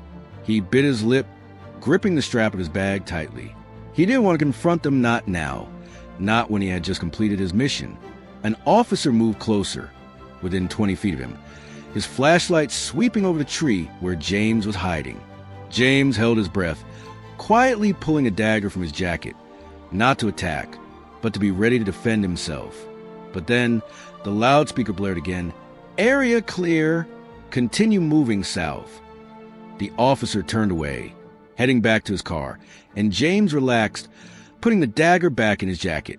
He waited another 10 minutes until the sound of the police car faded into the distance, before standing up and continuing to move through the woods. As he reached the edge of the forest, Interstate 90 unfolded before him, a wide road with sparse traffic rolling by. James stood there, taking one last look at Chicago. This city had been his home, where he grew up alongside Jamal and Maya, a place where he once believed in true justice. But now, it felt like a distant memory, a place he could never return to. He turned away, walking toward the highway, his silhouette fading in the morning light. In his heart, Jamal's voice echoed once more, "Don't let them escape." James smiled faintly, not out of joy, but because he knew he had succeeded. But the price of his justice was a sacrifice, not just his freedom, but everything he once called family. He moved forward, uncertain what tomorrow would bring, but one thing was certain. He wouldn't stop until he was safe, even if that safety was just a distant dream. The I-90 highway stretched out before James Hayes like a gray ribbon, hazy in the weak dawn light of suburban Chicago. He stood by the roadside, a duffel bag slung over his shoulder, his combat boots caked with mud from the woods he had just crossed. The rumble of passing trucks swept by, bringing a cold gust that cut through his thin t-shirt. But he didn't notice. His eyes were fixed on the horizon, where the city of Chicago gradually faded away, reduced to a distant silhouette of skyscrapers and the memories he left behind. James knew he couldn't keep walking forever with the police hot on his trail, and this highway would soon be crawling with checkpoints. He needed a vehicle, a way to disappear faster. He looked around and spotted an old delivery truck parked about 100 yards away, near a small rest area. The driver, a middle-aged guy in a red flannel shirt, was standing by the truck, smoking a cigarette and checking the tires. James took a deep breath, straightened up, pulled his hoodie down lower, and walked over with the calmest demeanor he could muster. "Hey, buddy," James called, his voice deep yet friendly, trying to mimic the way a regular working guy would speak. "Which way are you headed?" The driver looked up, exhaling a puff of smoke, his eyes squinting as he sized up James. "Gary, Indiana," he replied, his voice gravelly, "hauling some freight down there." "What, you need a ride?" James nodded, a slight smirk on his face. "Yeah, if you don't mind. My car broke down a few miles back, and I don't want to be standing here all day." The driver shrugged and stubbed out his cigarette on the ground. "Get in, but I'm not stopping along the way, got it?" "Sure," James said, climbing into the passenger seat. The truck shook as the engine roared to life, and they started rolling away from Chicago at 60 miles per hour. James sat quietly, his hands resting on his duffel bag, eyes gazing to the windshield, but his mind was elsewhere. He thought about Maya. Had she received news about Monroe and Pierce yet? Did she suspect it was him? Or was she still hoping he was just hiding somewhere, waiting for her to find a way to save him? The radio in the car crackled to life, a voice breaking through James's thoughts. The Chicago police are expanding their search for a suspect linked to 2 brutal attacks on officers Carl Monroe and Daniel Pierce. Both victims were found paralyzed, believed to be the work of a skilled assailant. The suspect is described as a male around 6 feet tall with a solid build, possibly armed. James clenched his fist, but his expression remained unchanged. The driver glanced over at him, frowning. "That sounds really creepy," the guy said, his voice filled with curiosity. "What do you think? A crazy person or something?" James shrugged, keeping his voice steady. "Who knows? This world is full of crazy people." The driver scoffed and turned back to the road. "Yeah, that's right. But taking down 2 cops like that? This guy's no joke." He turned on a country music station, and James silently thanked him for the return of silence. He didn't want to talk.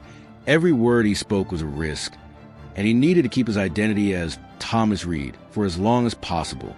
The truck had been driving for about 15 miles when James heard the helicopter getting closer, the thumping of the rotors echoing above him. He glanced out the window and saw a police helicopter flying low, its spotlight sweeping across the highway like a giant eye. His heart raced, but he kept his expression neutral. The driver noticed too, and eased off the gas a bit. "They're probably looking for that crazy guy," he muttered. "It's going to be wild around here for the next few days."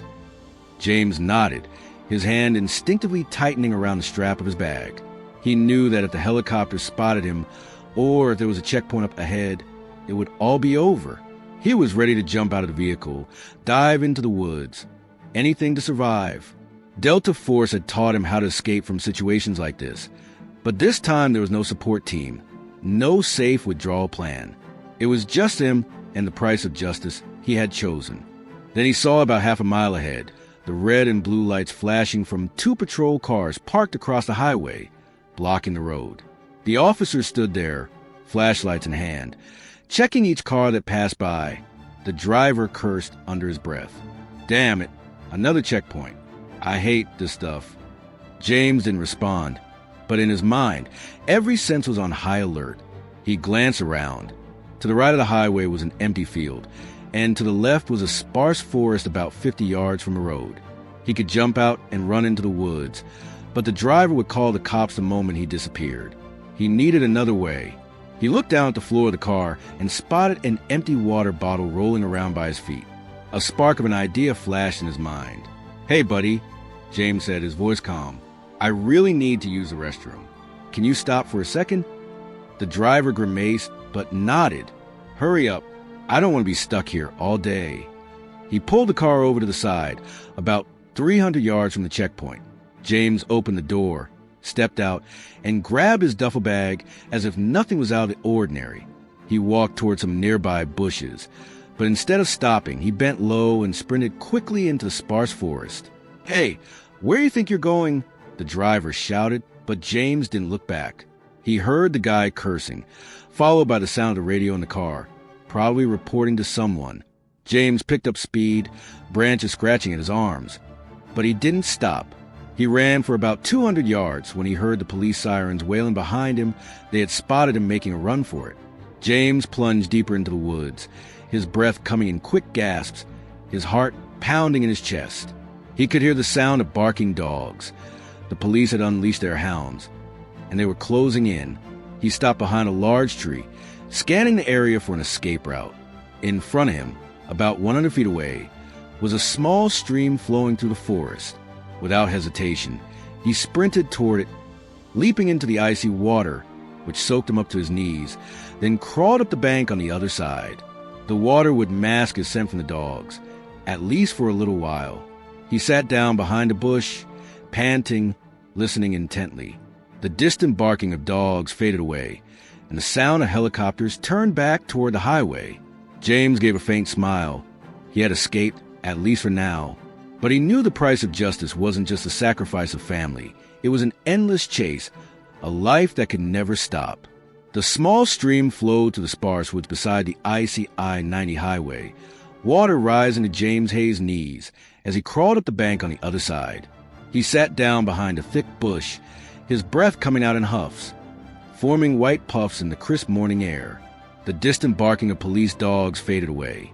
The whirring of helicopters echoed back toward the highway, and James knew he had temporarily escaped the chase. He leaned against a tree trunk, water from his soaked clothes seeping into the ground. But he didn't care. He had survived once again, just as he had in Iraq or Afghanistan. But this time, there were no teammates patting him on the back, no medals or accolades, just silence and the heavy price of the justice he had chosen. James checked his duffel bag to make sure everything was still there. Cash, fake documents under the name Thomas Reed, and a few clean outfits, though now they were all damp. He pulled out a dry jacket from the bag, swapping it for the wet t-shirt, feeling a bit of warmth return to his skin. He sat there, listening. No more police sirens, no more barking dogs, just the sound of the wind rustling to the trees and the gentle flow of water in the creek. Peaceful yet fragile, like a moment he knew wouldn't last long. He closed his eyes, letting his mind drift back to the old days. He remembered how Jamal used to sit by the Chicago River, throwing stones into the water, grinning from ear to ear as he teased him for never being able to throw as far as he could. "You're the special ops guy, James," Jamal would say, his voice full of mischief. "How can you lose to a mechanic like me?" James would laugh, ruffling his little brother's hair, and in that moment, everything was so simple, just the two of them. No cops, no guns, no blood. But now, that memory only made his heart ache, like a wound that would never heal. James opened his eyes, looking up at the sky gradually brightening. He thought about Maya, his sister, the only one left in his family. He imagined her standing in their Lincoln Park apartment, phone in hand, eyes glued to the TV as news about Monroe and Pierce flooded the screen. She would know it was him without needing proof, without anyone telling her. Maya always understood him better than anyone else, even when he tried to hide the fire burning inside him. He took a scrap of paper from his pocket, the note he had written for her. "Maya, I'm sorry. Don't look for me. Stay safe." He clenched it tightly in his hand, knowing that sending it would sever the last thread connecting him to her. But he had no other choice. He stood up, wiped the water off his face, and his eyes were no longer those of a tormented brother. They were the eyes of a survivor, a man who had paid the price for justice with everything he once had. He knew the police wouldn't back down the attack on Monroe, and Pierce wasn't just a crime to them. It was a challenge, a stain they would do anything to erase. He had seen this in the military. When an enemy strikes at the pride of the system retaliates with full force. But James wasn't afraid. He was ready to run, ready to disappear, just as he had been trained to do at Fort Bragg. James slung the bag over his shoulder and stepped out from the bushes, heading toward a trail that led deeper into the woods. He couldn't go back to the I-90. It was too dangerous, with checkpoints and helicopters patrolling. He would walk through the forest, skirting around small towns, until he reached Gary, Indiana, about 25 miles away. He knew the journey would be long and tough, but he had no other choice. Each step was a reminder of the price of justice, not just freedom, but the very essence of the man he used to be. He walked about half a mile when he heard the sound of a bird singing, the first hint of life in this quiet forest. James stopped and looked up at the canopy, where a small bird was hopping on a branch. He smiled faintly, not out of joy, but because he suddenly thought of Jamal. His younger brother always loved little things like this. always finding beauty in the things that James often overlooked. "See, Jamal," he whispered to Breeze. "I did it. They can't escape. But I don't know if I'm still me anymore." James continued to walk, his figure blending into the forest, shrinking in the dawn light. He didn't know what tomorrow would bring, whether he would make it to Gary, or if the police would catch him before he could disappear. But he knew one thing. He had paid the price for justice with blood, with family, with his very life. And no matter how heavy that price was, he had no regrets because Jamal deserved that. The wind whispered through, carrying the chill of autumn, and James moved on, a shadow on a path with no way back. The morning light gradually grew stronger, filtering through the sparse canopy in the outskirts of Chicago, casting a glow on James Hayes as he walked along the leaf-strewn path. The duffel bag slung over his shoulder felt heavy, but he didn't feel tired. His body was accustomed to the harshness from his days in Delta Force, and now his willpower was the only thing keeping him on his feet. He had walked nearly 10 miles since escaping the chase on the I-90, cutting through the woods to avoid police checkpoints. The sound of helicopters and barking dogs faded into the distance, but James knew this calm was only temporary. Chicago wouldn't let him slip away that easily. He stopped by another small stream, the water trickling over moss-covered rocks. He knelt down, splashing cold water on his face, feeling the flow wash away the sweat and dirt from the night before. He looked at his reflection in the water, a face marked with bruises, scruffy stubble, and eyes hollowed out, devoid of any light that once belonged to James Hayes. He pulled out the fake ID from his pocket, staring at the name Thomas Reed once more. This was him now, not a brother, not a former special operative, but fugitive, a ghost no longer belonging anywhere. James got up and continued walking toward Gary, Indiana, about 15 miles away. He knew he needed to get there before nightfall, a small town, just busy enough for him to blend into the crowd, but not too big for the police to take notice. He had a plan. Find a post office to send one last message to Maya, then catch a bus further away, maybe to Ohio or Michigan, where he could start over with a new name. But with every step he took away from Chicago, he felt the weight of the price of justice. He had chosen not just freedom, but also his family, the past he once cherished. He walked another 5 miles where he heard an engine noise in the distance, not a helicopter, but the sound of a car, closer than he had anticipated. James stopped, crouched behind a large tree, and peered through the leaves. A police patrol car appeared on the dirt road about 200 yards away, moving slowly with its headlights sweeping through the forest. His heart raced, but he didn't panic. He bent low, moving back along the creek, using the water to mask his footprints.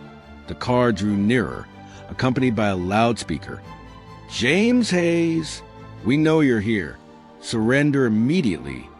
James pressed his lips together, gripping the strap of his bag tightly. They had probably tracked him down from the truck driver, or maybe from some trace he had accidentally left behind. He didn't stop to think. He ran, darting through the bushes, with dry branches scratching at his hands and face. The barking of dogs echoed behind him, closer than ever, and James knew he couldn't keep running forever. He needed a plan, and he needed it right now. He discovered an old wooden bridge spanning the creek, about 100 feet away. He rushed over, climbed beneath the bridge, and tucked himself into the shadows of the rotting beams. He could hear the sound of police footsteps on the bridge above, the barking of dogs right overhead. "Check under the bridge," a voice shouted, and James tightened his grip on the dagger in his hand, ready to fight if necessary. But then the loudspeaker crackled again. "Fall back! He's not here." The footsteps faded away. The barking grew quieter, and James relaxed, letting out a long breath. He waited another 20 minutes, until he was sure there was no one around, then crawled out from under the bridge. He looked up at the sky. The sun was high, around 10 a.m. He didn't have much time left. He continued walking, this time more carefully, steering clear of any paths that might get him spotted. He thought about Maya. If the police knew he was here, they might have gone to her, questioning her, threatening her. He clenched a piece of paper in his hand, knowing that sending it would be risky, but he couldn't let her live in hope that he would come back. As he reached the edge of the forest, a small town appeared before him, not Gary, but a place he didn't recognize. About 20 miles from Chicago, he spotted a tiny post office by the road and stepped inside. pulling his hoodie low to hide his face.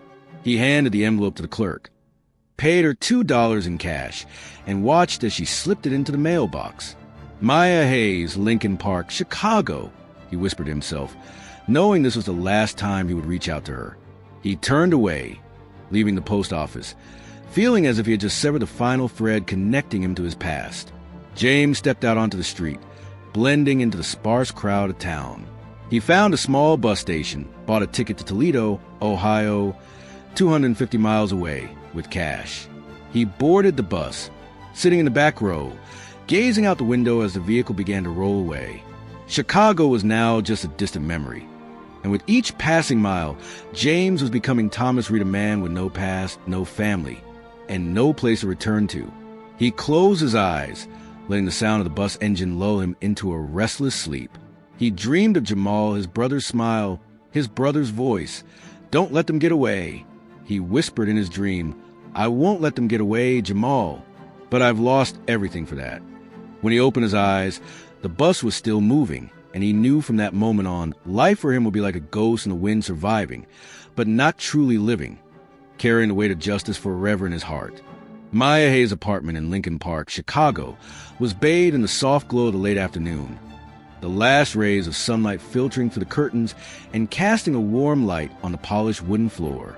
Maya stood by the window, clutching a cup of cold coffee, her eyes fixed on the street below where cars zipped by and people went about their ordinary lives that now felt so distant to her.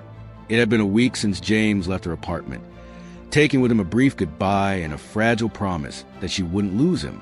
But deep down, Maya knew that her brother had stepped onto a path with no way back. The doorbell rang, pulling Maya out of her thoughts. She set her coffee cup down on the table and walked to the door with heavy steps. A postal worker stood there, holding a small envelope, his expression blank. "Maya Hayes?" he asked, his voice monotone. "That's right," Maya replied, her voice hoarse from lack of sleep. She took the envelope, signed her name, and closed the door, her hands trembling as she looked at the scrawled handwriting on the paper, James's handwriting. She didn't open it right away. She just stood there, holding the envelope against her chest as if it were the last thing connecting her to her brother. She knew it was from him. No one else wrote like that. No one else made her heart race like this with just a piece of paper. Maya sat down on the sofa, took a deep breath, and opened the envelope. Inside was a small piece of paper, just a few short lines. "Maya, I'm sorry. Don't look for me. Stay safe." She read it over and over, each word stabbing at her heart like a knife. James didn't say much. He had never been one for long-winded speeches, but every word carried a weight she couldn't bear. He was sorry for Jamal's death, for what he had done to Monroe and Pierce, for abandoning her. "Don't look for me," as if he knew she would want to do just that, turn the world upside down to bring him back. "Stay safe." A final plea from a brother who had lost everything. Tears streamed down Maya's cheeks, but she didn't wipe them away. She folded the piece of paper and placed it on the table, cradling her face in both hands. She remembered the night James sat here, in this very room, his eyes red but filled with determination as he said he couldn't wait for justice from the system. She had begged him, promised to fight through the law, but he chose his own path, a path of blood and darkness. And now, all she had left was this piece of paper, a farewell with no promise of a reunion. Maya stood up and walked over to the desk in the corner of the room, where thick stacks of documents about Jamal's case lay scattered. She was a lawyer, one of the best in Chicago, who had risen from the struggling South Side to stand in the most prestigious courtrooms. But this case was unlike any she had ever handled. This wasn't just a case. It was her family. It was her brother. It was the pain she carried with her every day since that fateful night in Winnetka. She opened a file, flipping to the police reports and the testimonies of Carl Monroe and Daniel Pierce before they were attacked. Carefully crafted lies meant to cover up the truth. Monroe claimed that Jamal was thrashing around and threatening him, while Pierce insisted he had no choice but to let Monroe shoot. But Maya knew that was a lie. She had watched the footage from a nearby car's dash cam, a grainy clip, but clear enough to see Jamal raising his hands, unarmed, not resisting. She had sent that video to a reporter at the Chicago Tribune, and the story began to spread, but it wasn't enough, not nearly enough to make the system pay. Maya clenched her fist, her nails digging into her palm. She thought about James, her brother, who had done what she couldn't, made Monroe and Pierce pay with their own bodies. News of the attack had flooded the city. 2 officers left paralyzed. No witnesses, no traces. Only suspicion pointing toward someone with military skills. She knew it was James. No one else would have done it. No one else carried the fire she had once seen in his eyes the night he left. She sat down, picked up her phone, and called a friend at the prosecutor's office. "Mark, it's me," she said, her voice steady even though her heart was racing. "I need you to expedite the Jamal case. I have new evidence, and I want Pierce and Monroe in court, whether they're in the hospital or not." Mark hesitated on the phone. "Maya, you know how sensitive this is. The whole police department is in an uproar over the attack." "I don't care," Maya interrupted, her voice sharp. "They killed my brother, Mark. I won't let them get away with it, no matter what happens." She hung up the phone, stood up, and her gaze was no longer that of a grieving sister. It was the look of a warrior, ready to face the whole world to keep her promise to Jamal and James. Maya Hayes' apartment in Lincoln Park had turned into a battlefield of paperwork that evening after she received a letter from James. The desk lamp cast a glow over the thick stacks of documents spread across the floor, with scribbled notes and snapshots from the dashcam video serving as the only evidence that Jamal hadn't resisted on that fateful night in Winnetka. Maya sat amidst the chaos, holding a fresh cup of coffee, her eyes red but burning with an unquenchable fire. James's letter read, "Maya, I'm sorry. Don't look for me. Stay safe." Lying on the table as a stark reminder that she was the last one left in the family to fight. Maya set her coffee cup down, picked up her phone, and called a reporter at the Chicago Tribune, Sarah Coleman, who had agreed to publish the story about Jamal after watching the video. "Sarah, it's me," Maya said, her voice steady but slightly hoarse from lack of sleep. "I need you to push this story to the front page. I've got more evidence than medical reports from Monroe and Pierce before they were attacked. They weren't injured at all before that night, proving Jamal never threatened them." Sarah hesitated on the phone. "Maya, I want to help you, but this is really heated right now. The police are on the hunt for the suspect who attacked Monroe and Pierce. If I post this, they'll say I'm inciting trouble." "I don't care what they say," Maya interrupted, her voice sharp as a knife. "They killed my sister, Sarah. They're lying, and I have the proof. If you don't post it, I'll find someone else." She hung up, not waiting for a response. She knew Sarah would act not out of fear, but because this story was too big to ignore. Maya stood up, walked to the window, and gazed out at the streets of Chicago, now bathed in the glow of the night lights. She thought about James, her brother, who had vanished after sending that letter. She had no idea where he was, maybe in a small town hundreds of miles away, living under a new name, evading the police like a ghost. She had seen the news. Dangerous suspect, 6 feet tall, muscular build, has military skills. They didn't have his name, no photo, but Maya knew it was James. He had done what she couldn't make Monroe and Pierce pay with their own bodies, and now he had to pay with his life. She turned back to her desk, opened her laptop, and started drafting an email to her law office, a small but sharp team that had agreed to support her in a lawsuit against the Chicago police. "We need to expedite this case," she typed, her fingers flying over the keyboard. "I have the video, medical reports, and a witness statement from Winnetka. Tomorrow, I want to file a civil suit in federal court, not just against Monroe and Pierce, but also against the police department for covering this up." She hit send, knowing that this move would make her a target not only of the police, but also those who wanted this story to disappear. Maya's phone rang with an unknown number. She frowned and answered, "Hello? Maya Hayes?" A deep voice rang out, cold and menacing. "Stop right there. You have no idea who you're up against." Maya tightened her grip on the phone, her heart racing, but her voice remained steady. "I know exactly who I'm up against," she replied, "and I'm not backing down. Jamal is my brother, and I'm going to make all of you pay." She hung up, tossing the phone onto the sofa, her breath coming in quick bursts.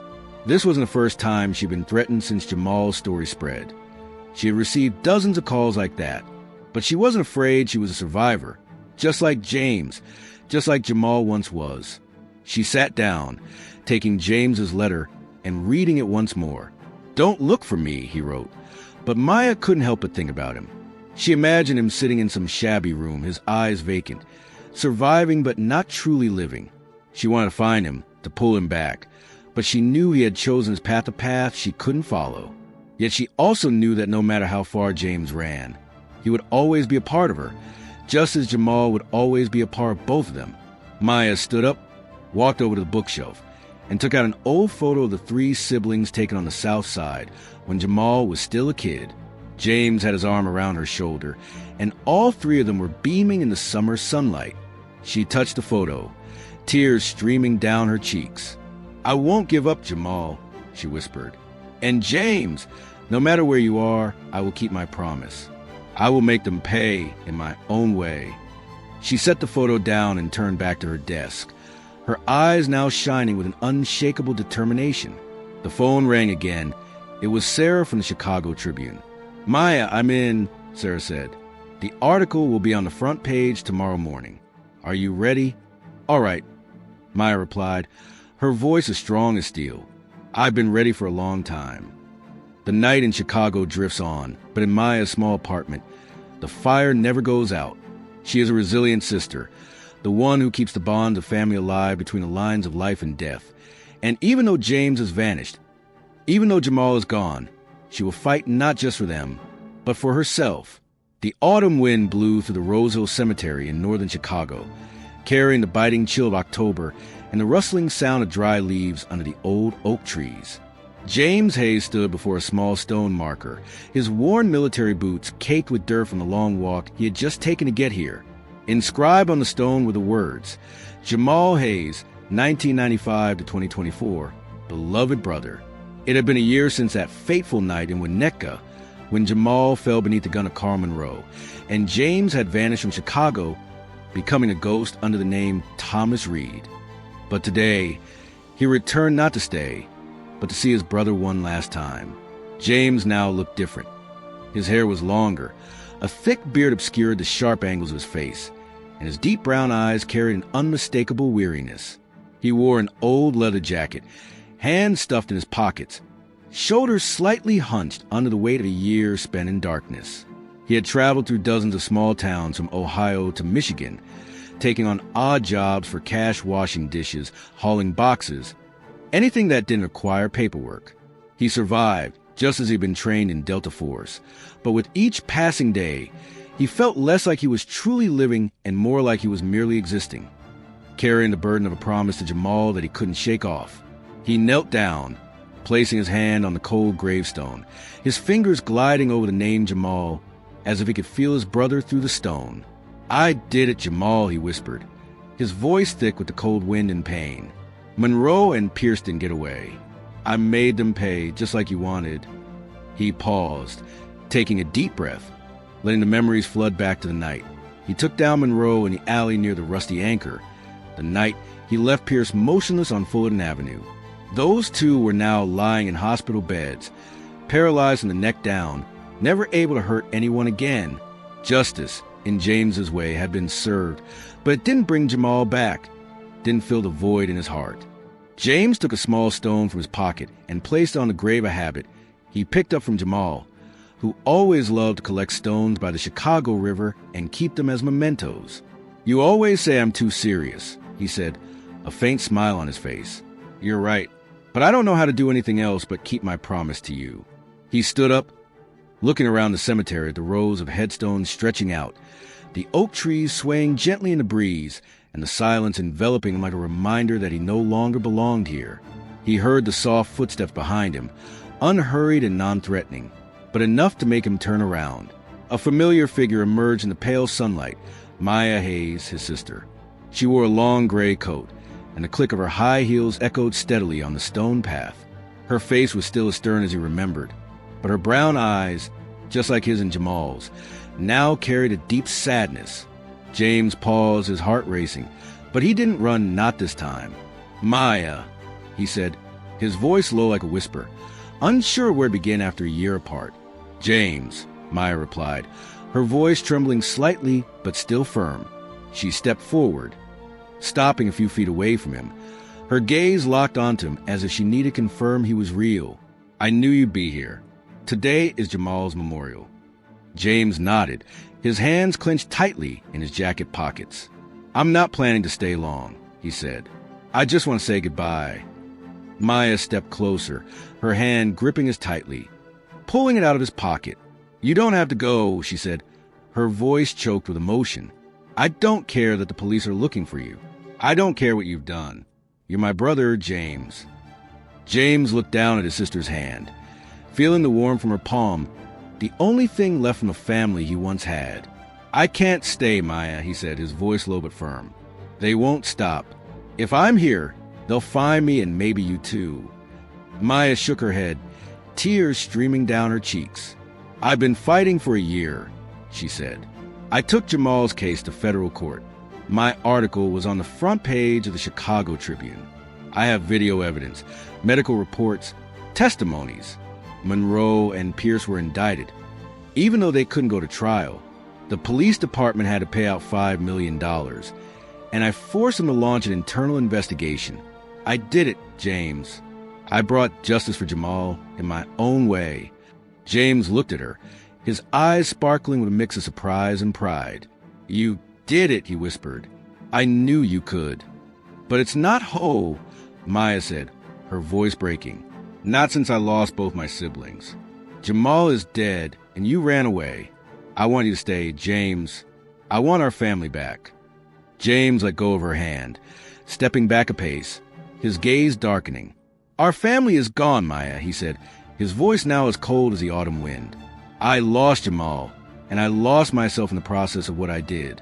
I can't go back, not now, not ever." Maya opened her mouth to say something, but then she stopped, looking at him with a wordless pain. She knew he was right. James was no longer the brother she once knew. He was a shadow, a survivor carrying the scars of ruthless justice. But she also saw in his eyes a flicker of light still remaining in the light of family, of the promise made to Jamal. "I have to go," James said, turning around and walking toward the cemetery exit. "Stay safe, Maya, just like I wrote." "James!" Maya called, her voice echoing in the stillness. He stopped, but didn't turn around. "I will always wait for you," she said, her tone as firm as a promise. "No matter where you are, I'm still your sister."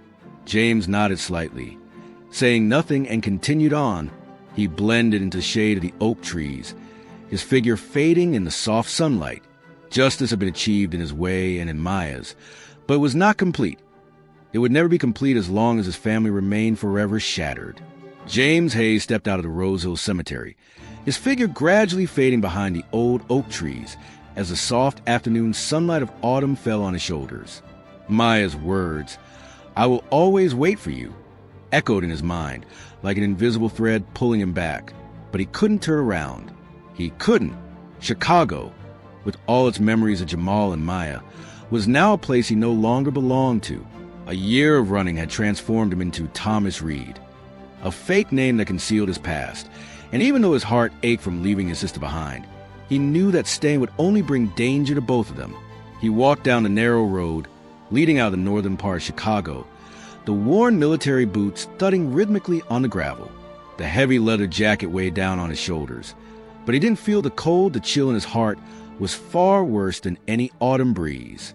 He thought about what Maya had said. Jamal's case had gone to federal court. Monroe and Pierce were indicted, and the police department had to pay $5 million. Justice, in her eyes, had been served a victory he never believed the system could deliver. But for James, his sense of justice was blood and bone. Monroe and Pierce helpless in their hospital beds, alive yet unable to truly live. Two different paths, two ways to pay the price, but both left a void that nothing could fill. James checked his duffel bag. About $1,500 in cash, fake documents, and a few clean outfits. He had come to Chicago on a bus from Toledo, Ohio, a 250-mile journey, just to visit Jamal's grave. He didn't plan to stay long. The police hadn't given up their hunt for him, even after a year had passed. They didn't have a new photo, no fingerprints, but the name James Hayes still lingered on the wanted list, a dangerous suspect with military skills. He knew that if he got caught, he wouldn't just be facing jail time, he would be up against those looking for revenge from Monroe and Pierce, the officers who saw him as a stain that needed to be erased. He walked about 2 miles when he spotted a small bus stop by the road, an old shelter with a few people waiting in the dim light of dusk. James pulled his hoodie down low, approached the ticket counter, and spoke in a low voice to the attendant. 1 ticket to Gary, Indiana. He handed over $20 in cash, received his ticket, and sat down on the last bench, huddling into the corner to avoid prying eyes. The bus rolled away, shaking along the bumpy road, and James looked out the window, watching Chicago fade away once more like a dream he couldn't grasp. The radio in the car crackled to life, and a voice came through. Today marks 1 year since the controversial shooting in Winnetka that led to the death of Jamal Hayes. The Chicago Police Department has reached a $5 million settlement with the victim's family, but the suspect who attacked 2 officers involved is still at large. James clenched his fist, but his face remained expressionless. He thought about Maya, how she had achieved the unimaginable, forcing the system to bend, even if just a little. But he also knew that victory didn't bring Jamal back, nor did it erase the pain in her eyes as he left the cemetery. The bus had been driving for about 10 miles when James heard the distant sound of a police siren. It wasn't too close, but it was enough to make him sit up straight. He glanced out the window and saw 2 patrol cars heading the opposite way on I-90, their red and blue lights flashing in the encroaching darkness. He didn't panic. He had grown accustomed to moments like this over the past year. Still, his heart raced, a reflex from the days of being hunted. He hunched down, pretending to sleep, his hand gripping the knife hidden in his jacket. If they stopped his bus, if they searched it, he would have to run or fight. But the patrol car zoomed past, the siren fading away, and James let out a sigh of relief. He leaned his head against the window, letting the hum of the engine lull him into a dreamy state. He recalled the night he took down Pierce on Fullerton Avenue, the guy's groans, the panic in his eyes as his body stopped obeying him. He remembered the feeling of leaving Chicago, the rain soaking through his clothes, and Jamal's promise echoing in his mind. Don't let them get away. He had done it, but at what cost? A year living like a ghost, no home, no family, no identity. Justice was served, but it was never complete, never whole, while Jamal still lay in the cold ground. The bus stopped in Gary, Indiana, about 30 miles from Chicago, at 7 p.m. James stepped off, blending into the sparse crowd at the small bus station. He stood there, gazing up at the starless night sky, only thick clouds blocking out any light. He thought about Maya once more. "I'll always wait for you," she said, and he knew she meant it. But he couldn't go back, not when the police were still hunting him, not when he became someone even he didn't recognize. James walked into a small cafe near the bus station, settling into the most secluded corner, and ordered a black coffee with $2 in cash. He glanced around at the people nearby, an old lady reading a newspaper, a driver smoking a cigarette, a young girl fiddling with her phone. It was ordinary life, the kind he once shared with Jamal and Maya, now feeling as distant as a dream. He took a sip of his coffee, the heat stinging his tongue and sharpening his senses. He had no idea what tomorrow would bring. Maybe he would keep moving to another town, living under the name Thomas Reed, until no one remembered James Hayes. But he knew that no matter where he went, he would carry Jamal with him in every breath, every memory, every scar. He took a small stone from his pocket, the stone he had placed on Jamal's grave, and picked it up again before leaving. He clenched it tightly in his hand, whispering, "I will never forget you, Jamal." Gary's night passed, and James sat there, a shadow in the dim light, carrying with him incomplete justice and a pain that would never fade. A small coffee shop in Gary, Indiana, bathed in flickering neon lights. The smell of burnt coffee mingling with cigarette smoke, creating a stifling yet familiar atmosphere.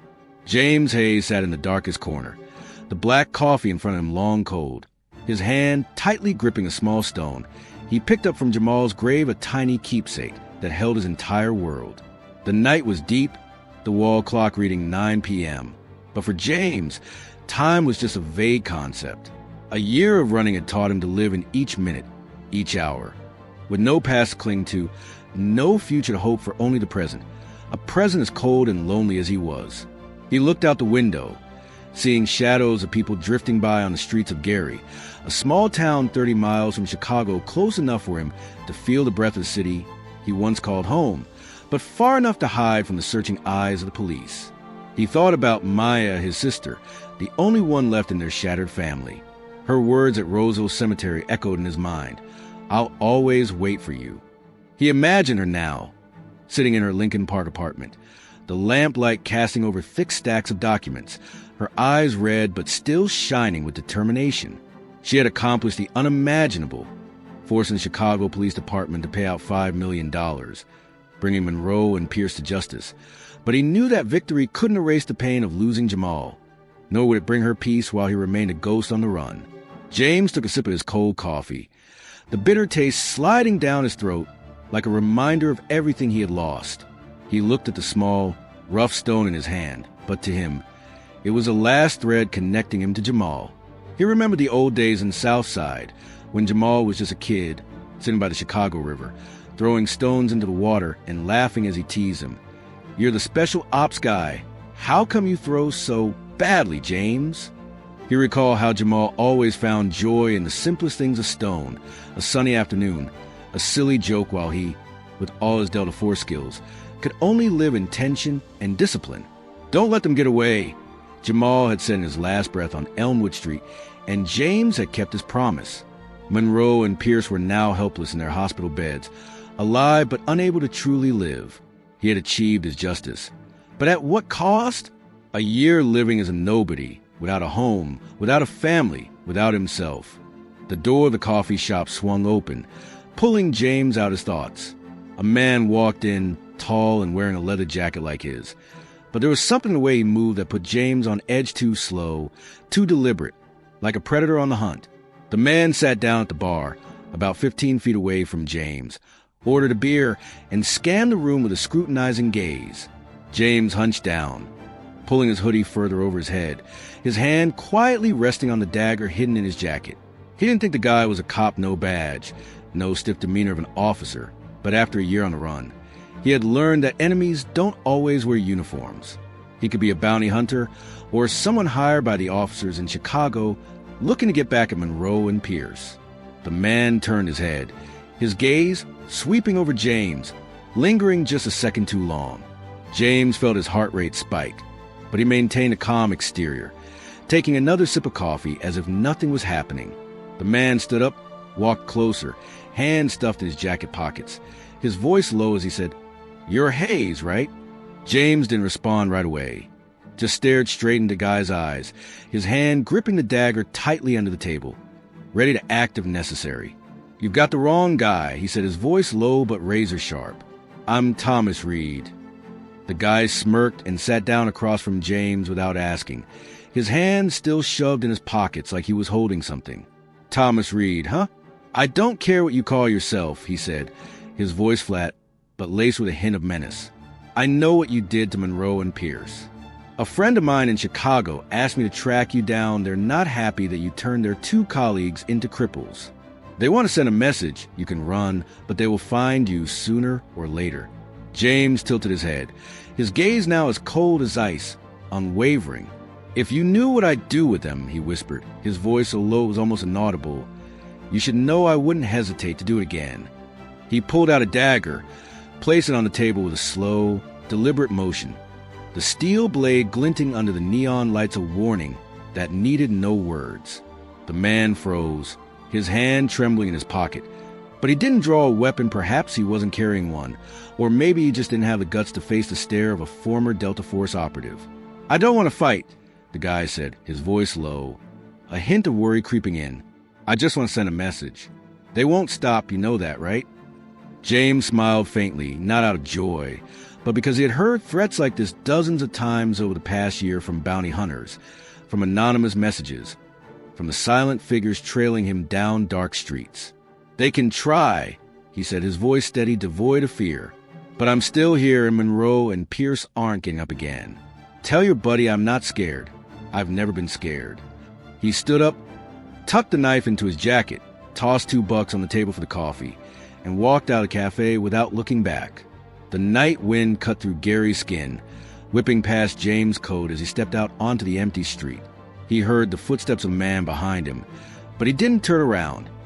If the guy wanted to attack, he would handle it, just like he always had during those months of running. But the footsteps stopped, and James kept walking, blending into the darkness like he was part of it.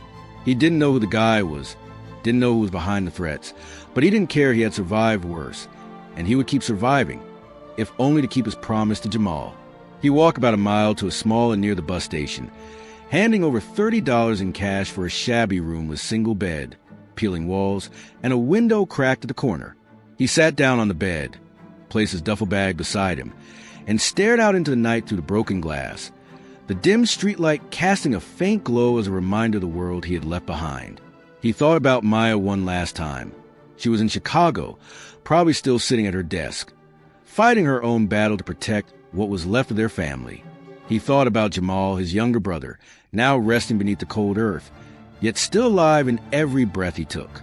Justice had been served, with his blood and Maya's ink, but wasn't whole, never whole when he couldn't bring Jamal back, couldn't return to Maya as she had hoped.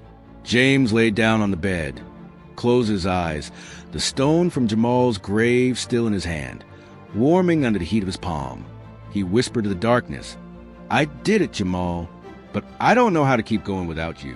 The night in Gary passed, and James drifted into a restless sleep, a ghost caught between a line of life and death, carrying the burden of incomplete justice. For James, there was no victory, no defeat, just a man surviving, forever torn between the past and the present, between kinship and solitude. Thank you for joining us on this journey filled with tears and fire, following James, a brother who turned the pain of losing Jamal into an unyielding quest for justice, and Maya, a resilient sister who fights to the very end. This story is not just about revenge.